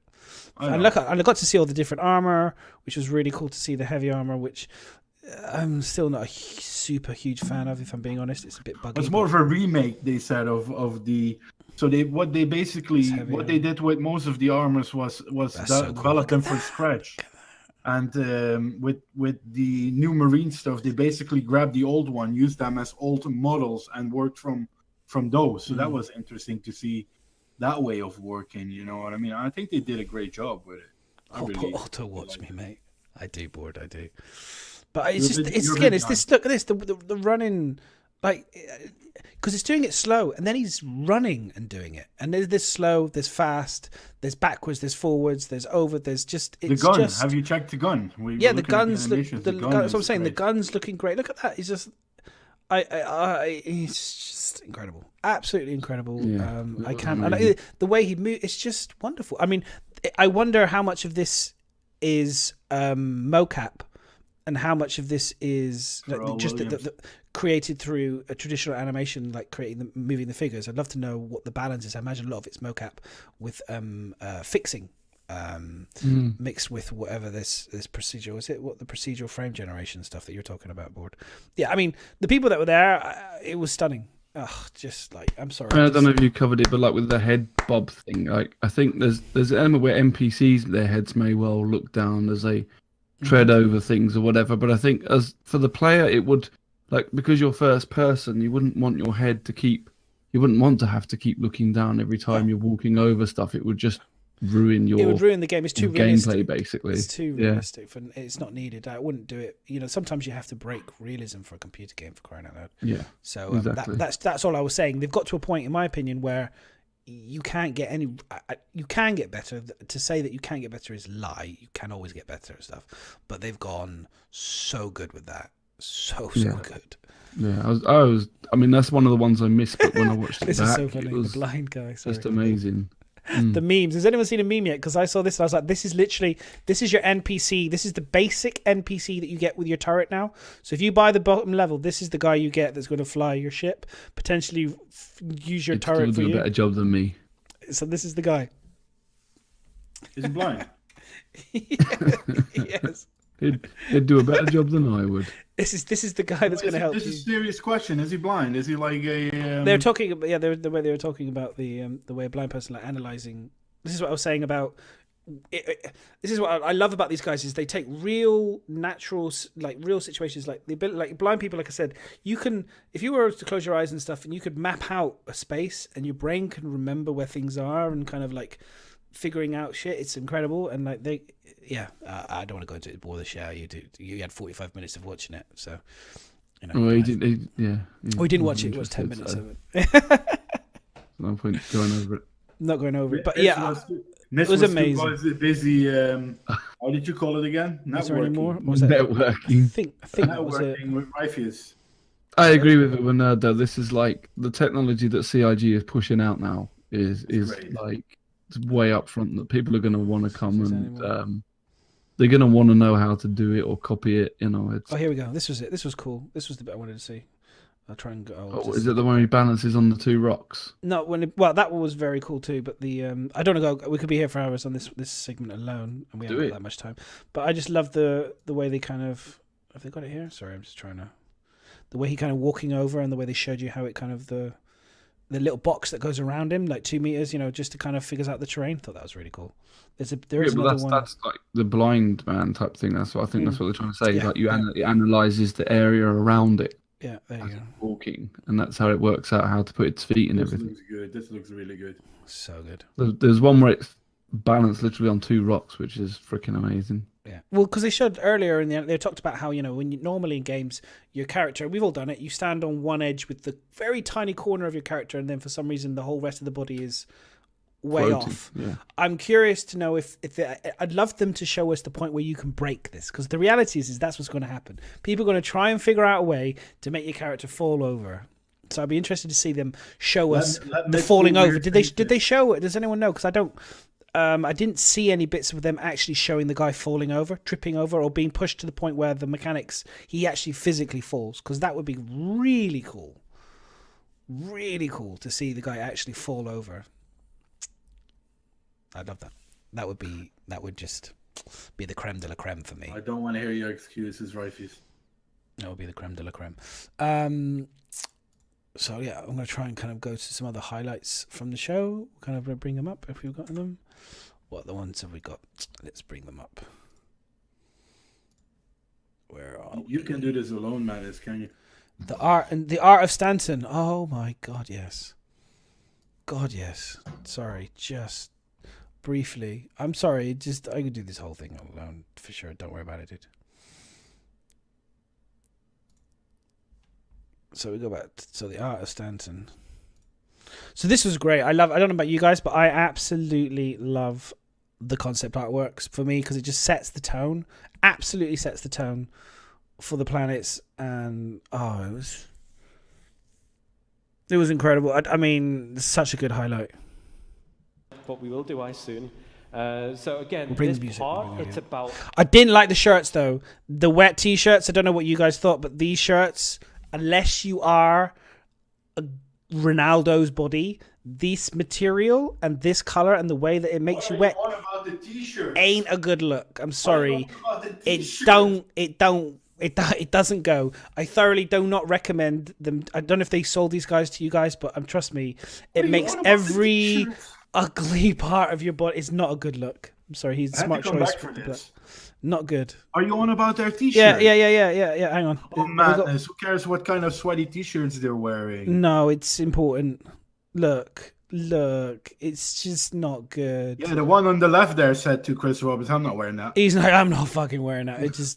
It doesn't make you look good. It just gives you you look like you got your winter body basically. Not Imagine Disco Lando in that shirt. Yeah, it's not a good look. But anyway, and it's not good. Don't sell that shirt. I thoroughly don't recommend anyone buying that shirt in that colorway, in that material ever. Moving on. So engineering, environmental process, the early days of the ecosystem. This was fantastic. This is wicked. I'm excited about this. I want to see like tremors, snow fucking storms. The way they build up. Tremors, like earthquakes. Oh, tremors. Natural, the environmental process. The way that they build up the ecosystems and the way that they have different ecosystems within, because the planets are so fucking big, and the process that they talked about. I'll turn the music up a bit, but it was just mind blowing. Again, mind was blown. Just iterated on how we blend the textures together. I know. I have never made a game, and I know that most games do not make games like these guys make games. Listen, Stankira, me and Miss got out of our seats, and this is what you got spraying about the t-shirts that they're wearing. Don't worry about it. Don't worry about the t-shirts. Cotton, yeah.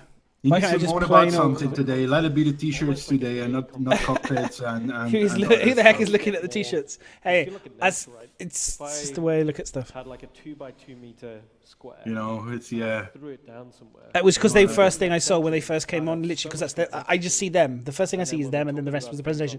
But I was like, we can't be like, bad choice, lads.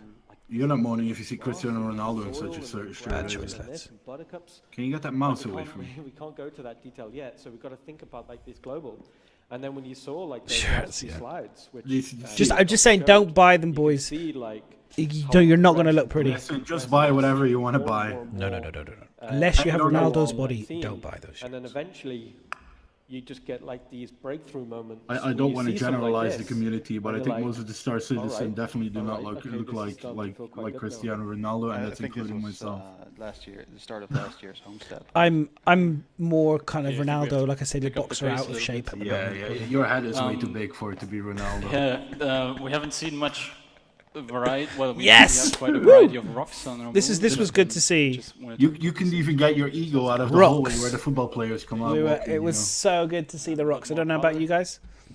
I like to plant. We've seen enough rocks, but I like the plants that you saw before, the cacti and all the foliage. The foliage. That's something that really they look a bit like something. These rocks. I'm gonna whiz on a bit. Set it up so we can swap out material. These were very dirty rocks, I'll tell you that. So this video shows a quick that was amazing. And then what I am going to do is I'm going to show. I have the body of a god, Ripheus Buddha.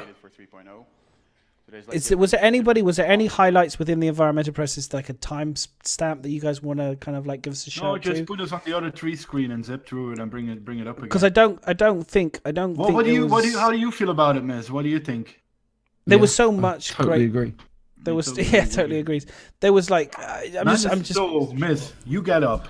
Yeah. 2 minutes later, I get up. I walk into the kitchen and I can still hear the stream. And you know what he's moaning about?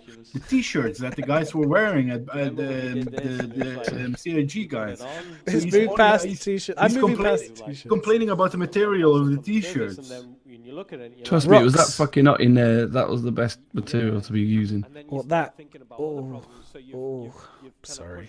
Natural cotton, breathable, and it keeps shape. Look at this thing. Honestly, it's not good. This is like Star Trek. It's not a good material. If you've not got the body for it, it's not a good material. It's a wet look. Not good.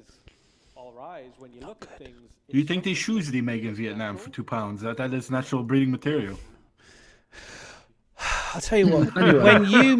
When you make shoes, you can come and comment on what I do for a living, and when I do what you do, I'll comment on what you do for a living. How's that sound, Sol?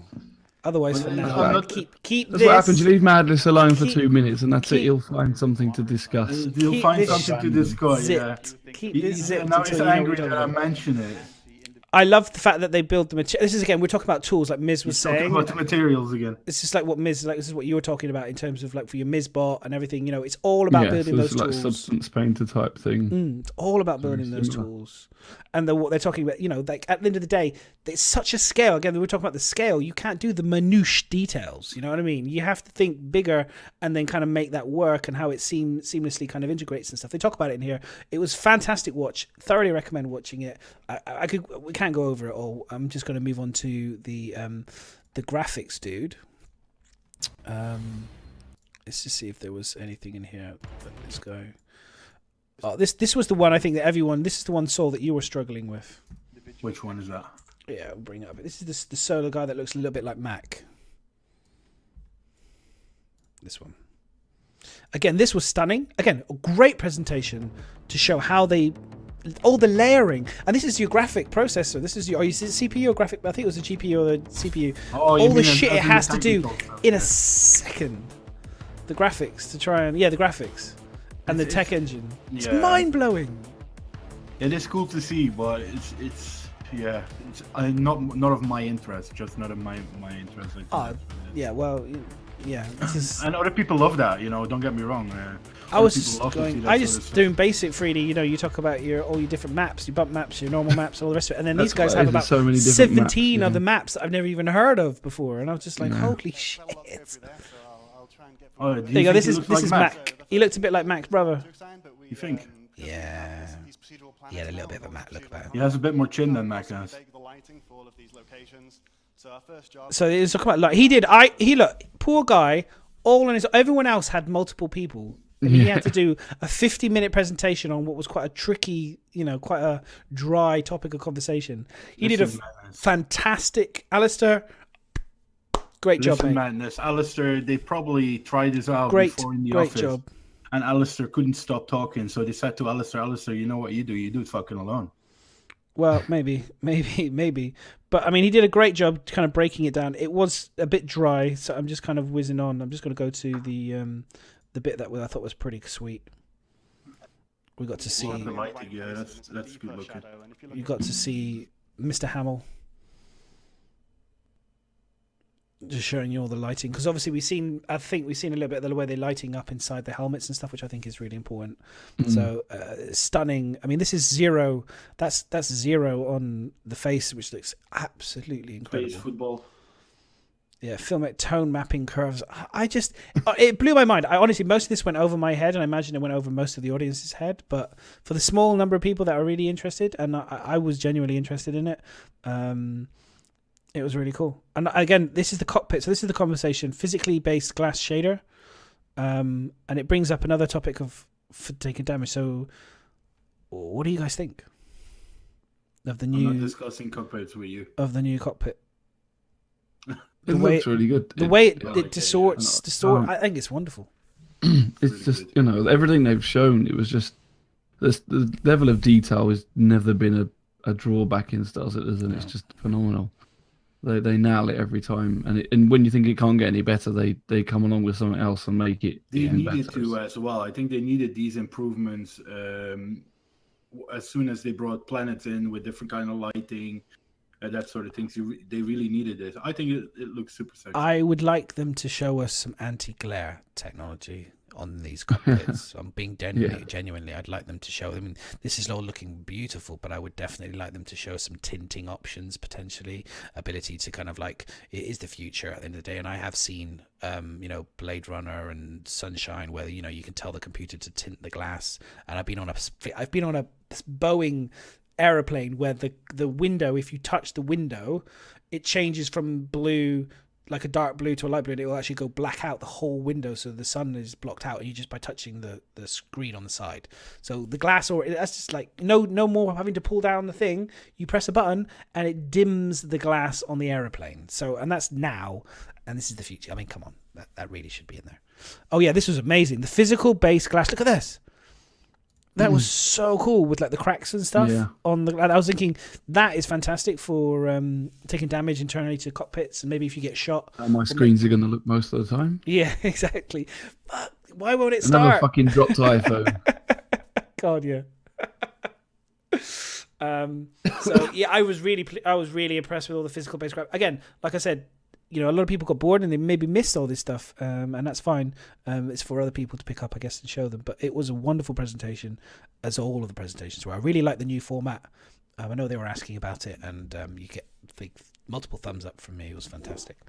And then we've got the final thing, which I'm going to bring up. Art stance and the map.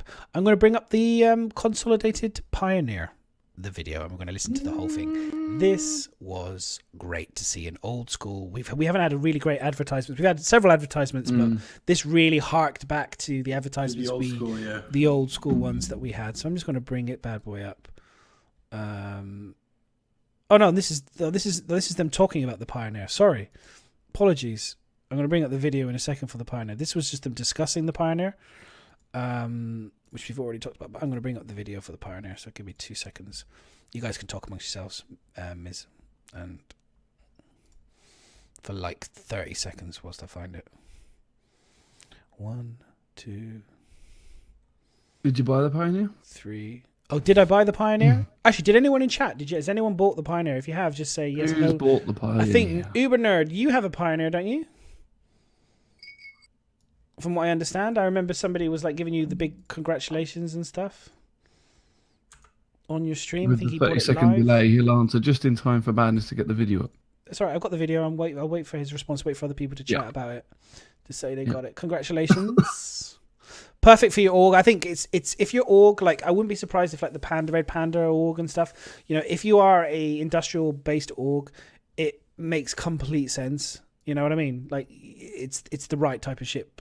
The Orion. Anyone that wants to send me one, send me a PM on the Discord, and I'll give you the email where you can. It makes total sense. I would love to see a pirate version of it. Pirate version. Yeah, I'd like to see a filthy version, a dirty one. Maybe it's not as good, but it's been adapted, stolen. Dirty is the topic of the day, is it? Here's the topic. I would like to see. I'd love to see a pirate version, because at the end of the day, pirates want to build bases. Mattresses everywhere. But pirates aren't a different species. They can use normal people's buildings. It's like, it can't have it unless it's got a pirate flag on the side of it. Madness is going to have a ship. The outpost must have painted pirate skulls on it, or I can't possibly count it as one of my outposts. Madness is going to get a ship. It has a pedestal when you get in with a big bowl, and everyone has to throw their car keys in it. If I'm a pirate, it's got to have everyone like has gold to throw their car or keys in it, over and that's when the party starts, basically. It's got to have Fucking cheesy worst gold, pirates skulls. ever. They just literally advertise themselves on everything they do. I mean, I'm going to be like the A-Team with the black van with the big red stripe down, and everyone's just like full 80s. Like no one can figure out. Can you find these people? They're driving around in a black van with a great big red stripe up the side of them. Can you seriously tell me you can't find them? No, James Bond with like a secret spy badge blinking on his fucking suit as he goes along.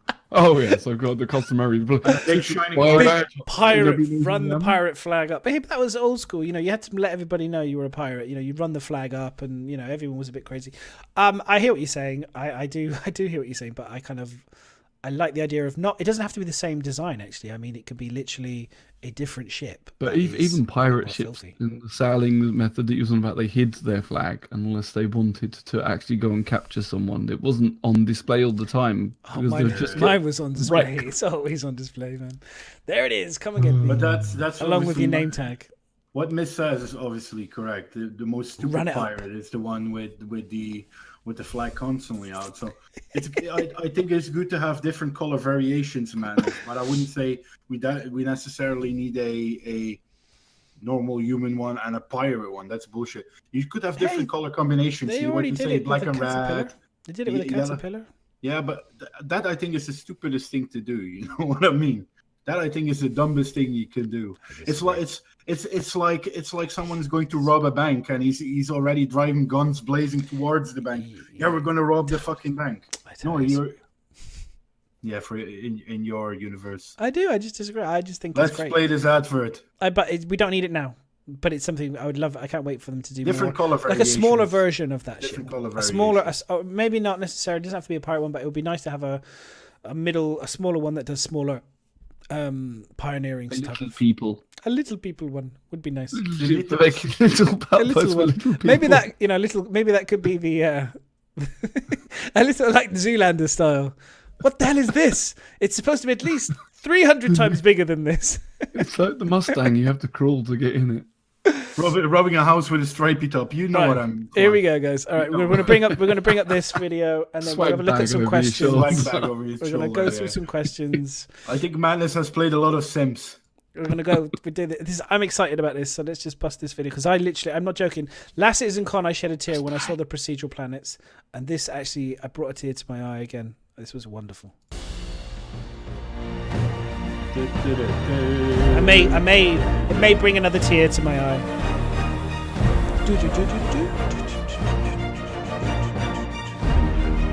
Welling up already.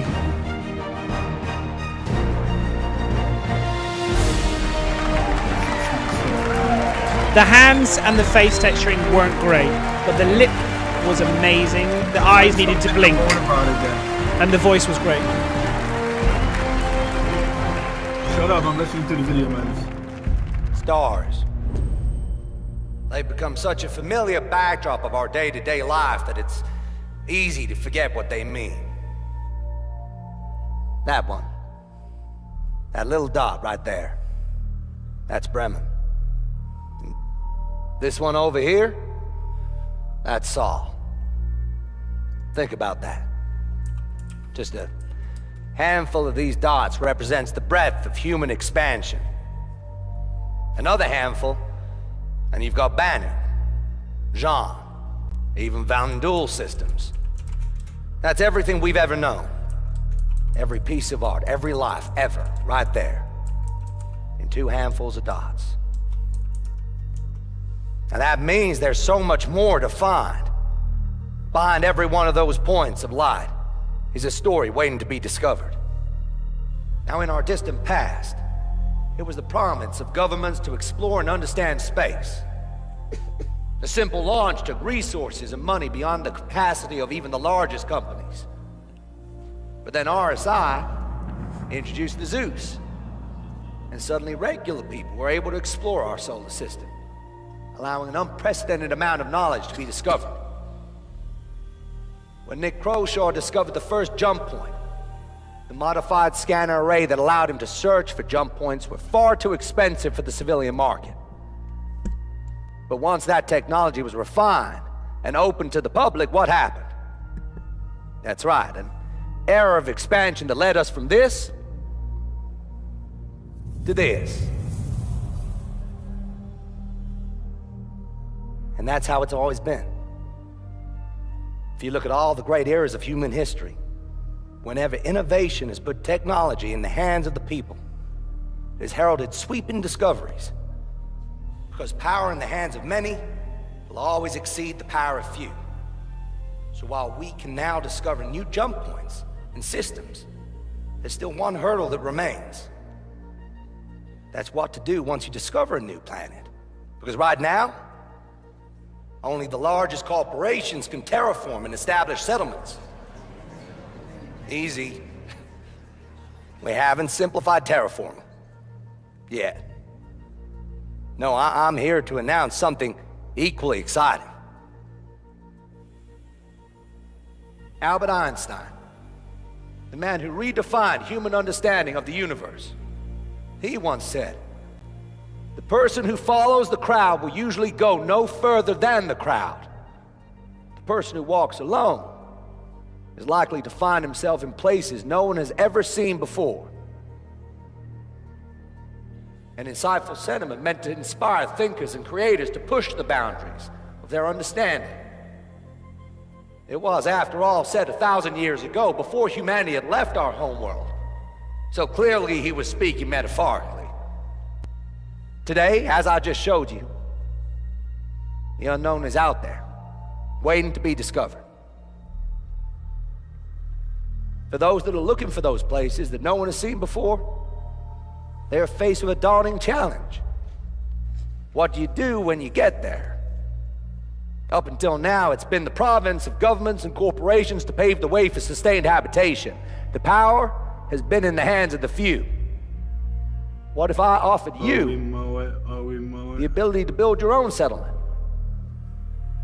To bring civilization to the most untamed of frontiers? A colony ship in the truest sense of the word. And I'm not talking about just transporting people, no. I'm talking about an all-in-one solution designed to build modular structures based on your needs. Capable of building a farm or a habitat, a trading post or a mining operation. I mean, that'd be crazy, right? Allow me to introduce the Pioneer.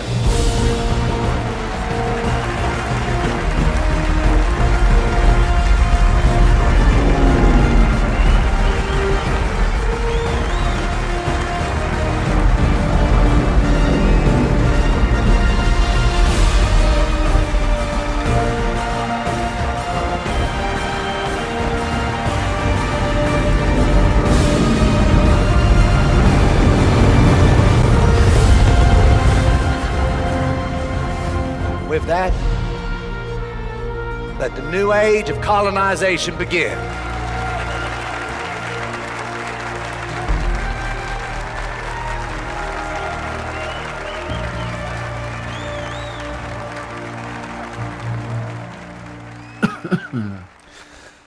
Can we talk? Looks like a giant 3D printer. Wow. I mean, that was... When I watched that, like I said, it honestly legitimately brought a tear to my eye. It was superb. Just superb. Oh, just... That's it. That's it. That was... And that's... I'm literally like... see you guys, and we'll see you next week. No, we'll briefly just see if there's any questions. I think somebody mentioned there's something in Discord which I'm going to kind of try and just quickly grab now, and we'll just do a quick roundup. We'll have a little take some questions. So feel free to ask any questions or any comments or anything you just want to talk about, Star Citizen related. If you want to talk about BritainCon, if you want to talk about CitizenCon, if you want to talk about anything, just chuck it in chat, and we can maybe discuss. Can we talk about cheese? We talk about cheese, whatever you want, man. If it's related to Star Citizen, for sure. Will we get cheese on the game? You guys that wasn't there. Did you catch any of the VerseCon stuff? I don't know. It's just good to can I mention what we discussed the other day, Manus? Are you alright with that?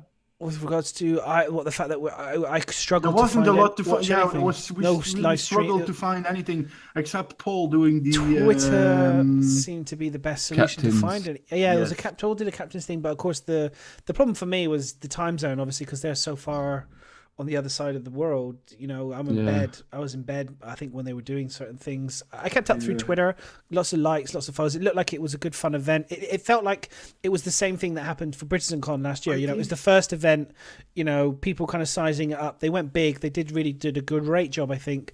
And next year, I'm sure it will be even bigger again. I think he was streaming. What's his name? Clifford, aka Miku. But he streams on Mixer, and I avoid that like a dirty rash. Arctic Games. We can talk about the new Mustang, yeah, for sure. So I'm not a Mixer guy, so maybe I missed it because of I'm not on that platform at all. I can bring. I imagine streamed to both, to be honest. Yeah, did he stream to both? Probably. They did have a Twitch VerseCon channel. I missed it. I think it's what Madness says for us. Questions. For us, when Paul normally streams is around 4 a.m. for me. So yeah, it could have just been time zones. Could have just been missing it. I think that was my biggest. I genuinely, that was my only thing. It felt like there was a vodcast might have been nice. I didn't see any vodcasts, so like someone just showing an old video for the people would have been cool. Like I didn't. I think that'll go up. I think they're going to edit stuff and put stuff cool. up. So. Like a YouTube video. I'm sure we can catch up on polls. I'll watch it back as soon as I can. But I didn't catch as much as I would have liked to have seen, if I'm being honest. But again, it could be just the time zone, unfortunately. Definitely. So somebody, where was it? Got some Discord? questions. Discord. Somebody, where was this Discord thing? Can the person that put that in Clocked. Discord? I think there might have just been on about an interview with Erin and Chris Roberts, which we haven't seen or I haven't seen, and so we can't really watch that now. Yeah, we can't comment on it. But if it's great, what we'll be discussing as a team, something, I mean, we'll talk about it. We'll wait and see if it comes into fruition. But we're discussing about doing additional YouTube off-stream videos where we discuss things, and we'll put them exclusively onto YouTube as well. Because we do a lot of work, and some of the things just don't get onto the podcast. Because I mean, it sounds silly. We do a 3-hour stream, and we still have. I talk too much, but generally we still have lots of stuff that a lot of us do a lot of work on that doesn't even get on the show and then just gets thrown away. And well, we showed it a bit on Sunday. We showed a little bit of it, and you know there was a load of stuff. We haven't even covered ATV. In this 4-hour podcast, I think altogether goes about 9 hours of work from 3 hours per person almost. Yeah. So depending on the week, obviously, but in general, and I think if you guys could see our doc, I think 40% of that doc. So does not get mentioned, you know what I mean? We're going to try and do some other things going forward. So watch this space. We'll definitely. We can't do too much.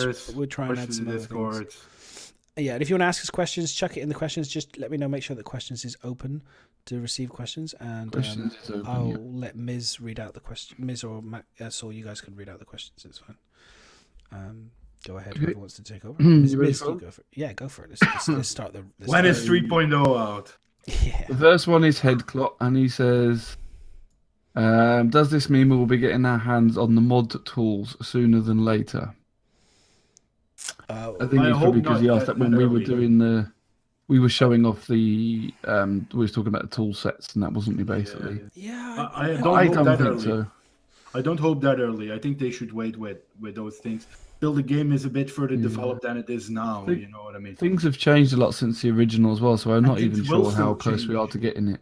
Things will still change before. Let's all be honest. You know what I mean? Chris they may not even choose to open this up. More than I change fucking underwear. You know what I mean? So, before the time that the full game comes out, things have changed again. So then people have been making mods maybe in the concept as the game is now, and things will change. You know.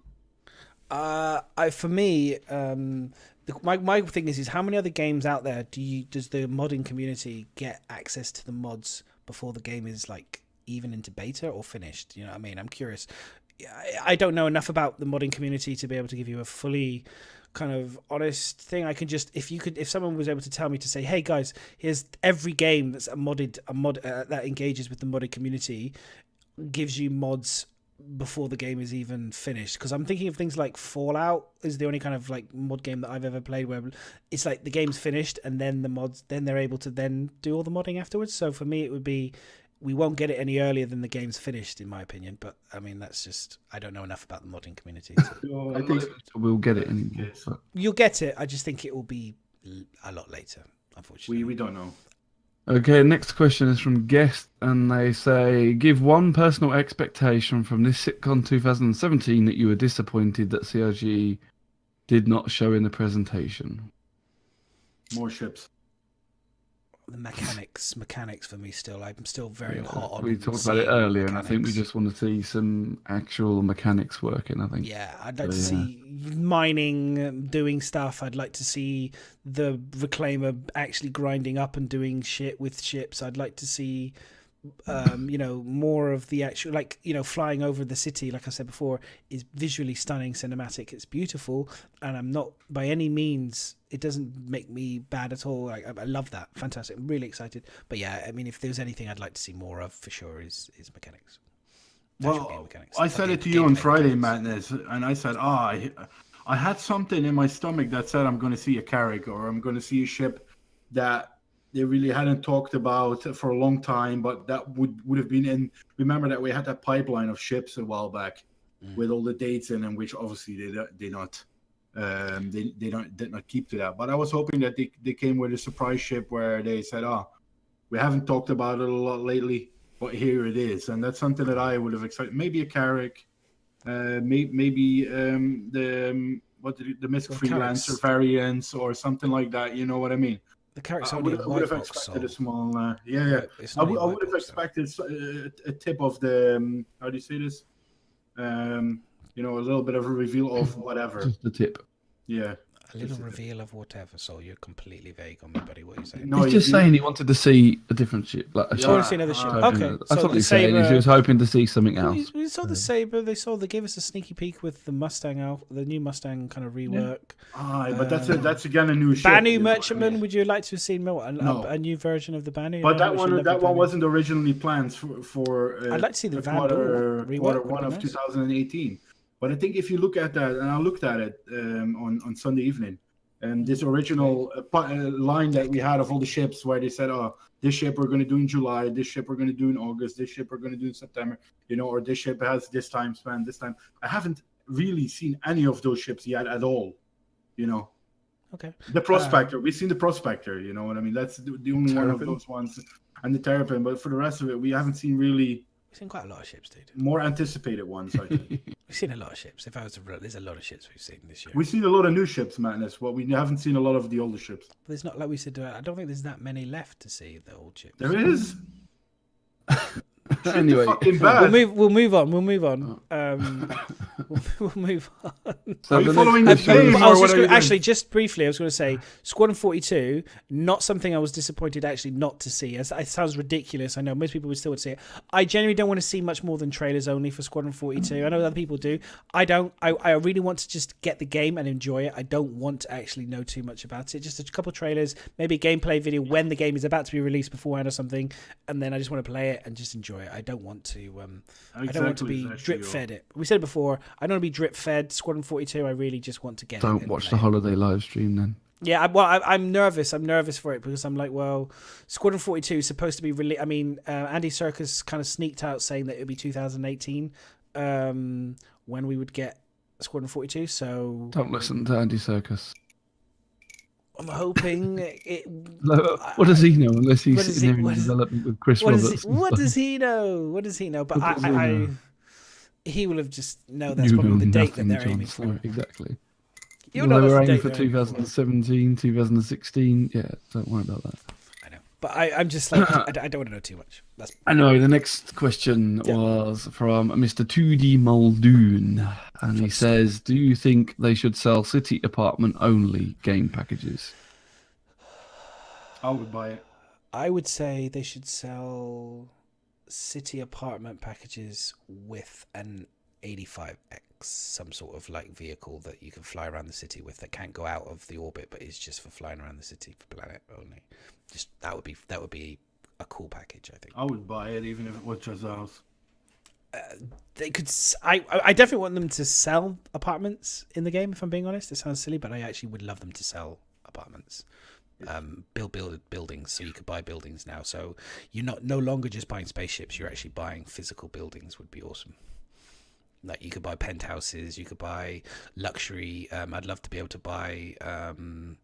Like one of these beautiful buildings where you have like a beach house and you can have your 900 whatever it is 890 jump could be parked outside and you've got this amazing beach house or this kind of drug baron house, this overlooking thing. It's going to cost you $200 or whatever to buy, or $1,000 to buy. It would generate them a shed load more revenue going forward. I don't think but I still can't see them selling it as a game package.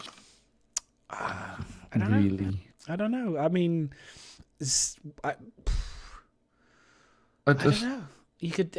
Why not? I mean, because if someone buys it, not really, it makes the whole.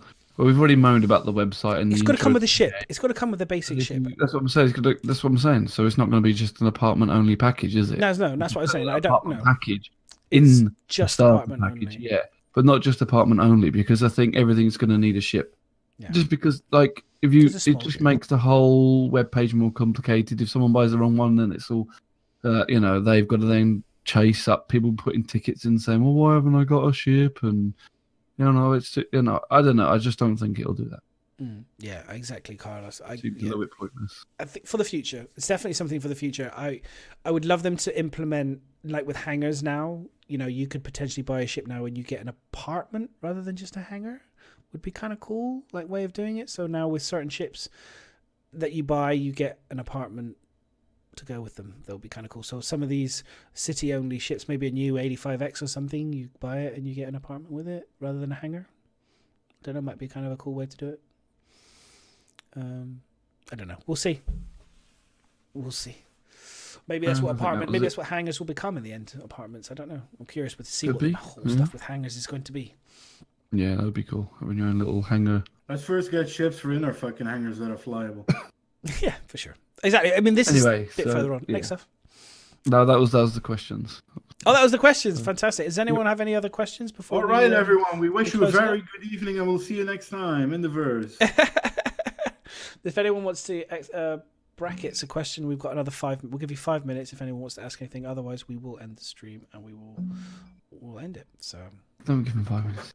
As for the Banu Merchantman, like we've said it before, they decide the order they want to work on ships, and they've got reasons for doing the order they want to do it. And part of the reason the Banu Merchant hasn't been touched is because they just haven't got anywhere near fleshing out the whole race and everything else yet. And you can't just build a ship when you've got no. It wasn't planned up until Q1 2018 anyway. You know what I mean? Look at the Vandal. Is the way I look at this description is look at how the Vandal, they've reworked the Vandal ships now, and they're having to go back again to we said this before, you've got to go back again to the glaives, you've got to go back again to all the scythes and everything to rework all of the ships again to fit with the new styling that they like, because they look really dated now, the ships, the Vandal ships, so the glaive and the scythe. And I think that's what we're just going to get, just more of that. So you don't want to do the ships first. I think they need to, like, agree completely with Miz, flesh out the whole thing first, everything, and then go from there. Because I honestly think even the 890 jump will probably get a rework as well. It sounds silly, but I do think it'll get a bit of a rework to top, because the 600 is such a different look. It really is. The 890 is going to need a rework, I think, to fall in line, as they're reworking all the 300 series as well, right? So they're reworking everything because of the 2.0 system, so everything's getting some form of rework. Some will be more major than others, some will be less. We talked about it before. Board Game has been on and spoke about it with us as well. We're going to be having many more iterations, I'm sure, as stuff goes along. So when's the Hurricane coming out? I don't know. Isn't it coming out for 3.0? No, not the Hurricane. You sure? I thought it was 3.0. They've only just sold it as concept, haven't they? I thought it was finished. The Hurricane? Yeah. Isn't it finished? Selling Tumbleweed. Yeah, it's finished. I'm sure it's finished, the Hurricane, because I was chatting with... Come fly it. I was chatting with a load of the guys, and they were saying to us that, like, the Hurricane was... Either that or it's 3.1, because it's like super. No, it's not finished. Okay, I thought it was finished. Can we fly it? Someone was telling me how they were so excited about it, because it's got like the obviously got the 4 size 3s on the turret, and it's got 2 size 4s on the nose. So they were saying how they were super excited for it. So maybe I'm just there's so many ships. I'll have to double check it. But I was pretty... The problem is with all these ships is I thought, is it 3.1? As long as we can't fly it. They're not fucking finished. Cutlass Red, Cutlass Blue, all these variants, nothing is flyable, so nothing is finished, I thought it was like one of those ones they'd managed to do really quickly. And because of 3.0, because you forget, the reality is people forget, 3.0 has taken so long, like a lot of these ships that weren't originally going to be in, could I think it might have been a case of it could potentially be in, actually, now I think about it, because it could have been like it was not on the timeline, but it was like because 3.0 has got closer and closer and closer into longer and longer and longer, that there's been question marks. But I guess it's probably still been feature locked out, I guess. I don't know. Yeah. Ladies and gentlemen, it was a fucking honor. What's that the question? What is the next big feature you'd like to see after 3.0 come out? Or what's your favourite ship? Each of you. Oh, okay. Go. We know what yours is, Saul, but you go for it. What's your favourite ship? Banu Merchantman. Madness. At the moment, my favourite ship is the Sabre. And mine, I don't know, because I had one and it's changed a bit now, so I don't know. It was the Freelancer. But you are looking at the Pioneer, are you? Or the Raven? I mean, the Raven. Sorry. No, not really. Not as my favourite ship. I said the bank's down. I'm still waiting for my Winnie Baker. So He's waiting for that. I'm waiting for the Carrick to see, because that could be my new love. It could be the Carrick. So, I'm going to enjoy the Aquila when it comes out in 3.0, but I might change my mind after I'm going to spend money on this year's university sale if the money is available. Yeah, exactly. It was exactly what Poodle just said. So, next big feature, mine or any of the mechanics again. Netcode, mining, salvaging, all the mechanic stuff. Really, I mean, we need gameplay. We need gameplay that we can do over and over again. That's going to keep us going backwards. And also, for me, the ability to. The next great one would be the ability to buy ships in the game with EU. Yes, actually, that would probably be it. The drop-in of being able to earn credits in game and buy ships. That would be fantastic. Yeah, definitely, that's a good point. And finally, the Cutlass Red will be going up along with any of the other Cutlasses. Basically, the ship's got bigger, and I think pretty much what Jared said was the last time to buy it before it goes up. So we don't know by how much, but when 3.0 drops, they are supposed to be all going up. Where's Sherman been today? He's not been there to fight the things that we said today. I missed him. I really missed him. He's taken the day off. I would say anywhere up to $50 could go up. Could be even $100. I think I watched somebody was. I think it was Twerk was saying. He was talking about $200. So it's like currently $100. $200 is a huge increase of price. I think personally, I think a safe bet would be.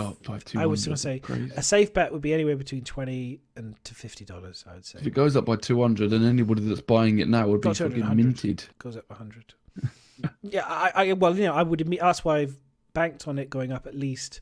The way I look at it is like, anywhere.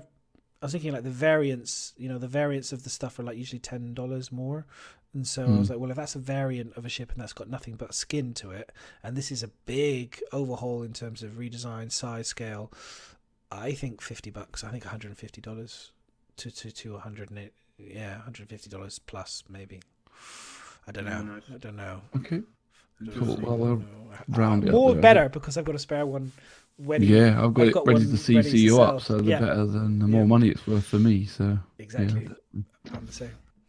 Yeah, let's wrap it up then, folks. All right, guys. Let me see who's streaming. Anyone got any suggestions? Who we'd like us to host? Who did we host last week? We rested Red Lair, didn't we? Last time? Yeah.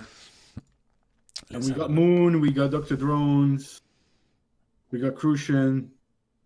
We got Dr. Drones. Captain Richards. We've got someone called Toddy Bears.